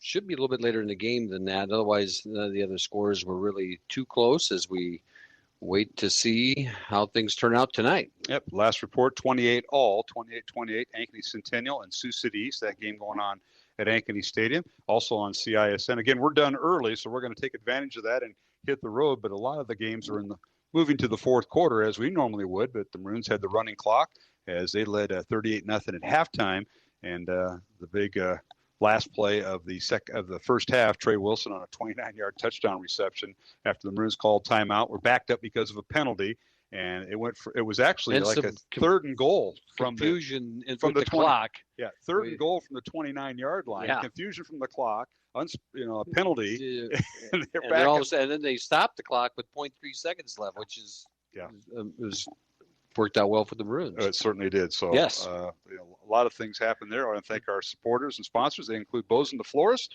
They sponsor the Red Zone, 244 Rose, 244-7673, Ashworth Vision, Construction Professionals, Dental Associates, Mercy One, the Catholic Tuition Organization, and Skeffington's are our supporters here. And again, Christ Our Life Conference coming up tomorrow and Sunday in downtown Des Moines at Wells Fargo Arena. And you had Matt Fratt out at Dowling today. We've had Father John Ricardo, who's a huge Lions fan, and he and our own John Leonetti are going to go back and forth. John's a big Vikings fan, and they do battle this Sunday in Minneapolis. I feel bad for both of them. I know, because you're the Packer fan. Yeah, I figured that. But Father John Ricardo, huge Lions fan. He lived just outside Michigan. He did a really good job when he spoke to our kids a few years ago. We kind of had a retreat in the morning and had him in, and we had him talk to our staff and had some parents. He's somebody to go see. He's pretty. He gives a great message and one to really listen to. Absolutely. All right. Well, Matt, anything else you want to interject before I close it out? I think we're good. All right. We're going to mention the Dowling teams this weekend in action. Girls swim team is at the 8-team Valley Invitational. Begins tomorrow morning at 8:30. Best of luck to them. The Dowling girls swim team ranked second. Dowling volleyball team, tough week. They dropped 2 matches to Johnston and to Ankeny last night, but they'll be at the 16-team Cedar Falls Invitational, 9 o'clock tomorrow morning at Cedar Falls High School. Best of luck to Mary Beth Wiskus. The Dowling volleyball team, I believe, ranked third this week, even though they've dropped a couple matches. Yes, they're ranked third. They lost to fourth-ranked Ankeny last night. And the Dowling girls cross-country team, 7 of those runners are headed to the University of Kansas down in Lawrence for the meet tomorrow, Kansas Invitational. And the Dowling boys cross-country team up north. They're up north. University of Minnesota at the Roy Griak Invitational, and that is the a very upscale type of a premier event in the Midwest. Yes, premier event. Yes. So best of luck to Dowling runners up there. All right. Well, Matt, best of luck. We'll talk to you next week during homecoming. Also, Athletic Hall of Fame induction week. We'll have hopefully 1 or 2 of those guests alongside us as we'll be back at Valley Stadium next Friday night for the call. So we look forward to that. All right. Have a great week. Have a great week, Mr. Principal. And our thanks to everybody here at Council Bluffs Lincoln, their head coach, John Wolf, and his coaching staff, Jeff Novotny, the athletic director. And, of course, thanks to head coach Tom Wilson and all his staff with our assistance for the broadcast. Thanks to Ron Gray, our halftime guest, talking about girls and boys golf. And for our studio producer, Jeff Pickett, I'm Mark Amadale. For John Chido and Matt Mainring, once again, the final score for the final time from Council Bluffs, Dowling 52, Council Bluffs Lincoln nothing. Our next broadcast will be next Friday night, 6:30 pregame, 7 o'clock kickoff from Valley Stadium, second-ranked Dowling hosting Johnston in homecoming and Athletic Hall of Fame induction. For everybody involved with our broadcast, have a safe and blessed, faith-filled evening from all of us here at Iowa Catholic Radio. Coverage of Dowling Catholic Sports is underwritten by Ashworth Vision Clinic, Construction Professionals, Dental Associates, Mercy One, the Catholic Tuition Organization, Skeffington's Formalware, and Bosun the Florist. Please support the businesses that underwrite Iowa Catholic Radio. The proceeding has been a Dowling Catholic Sports presentation on Iowa Catholic Radio.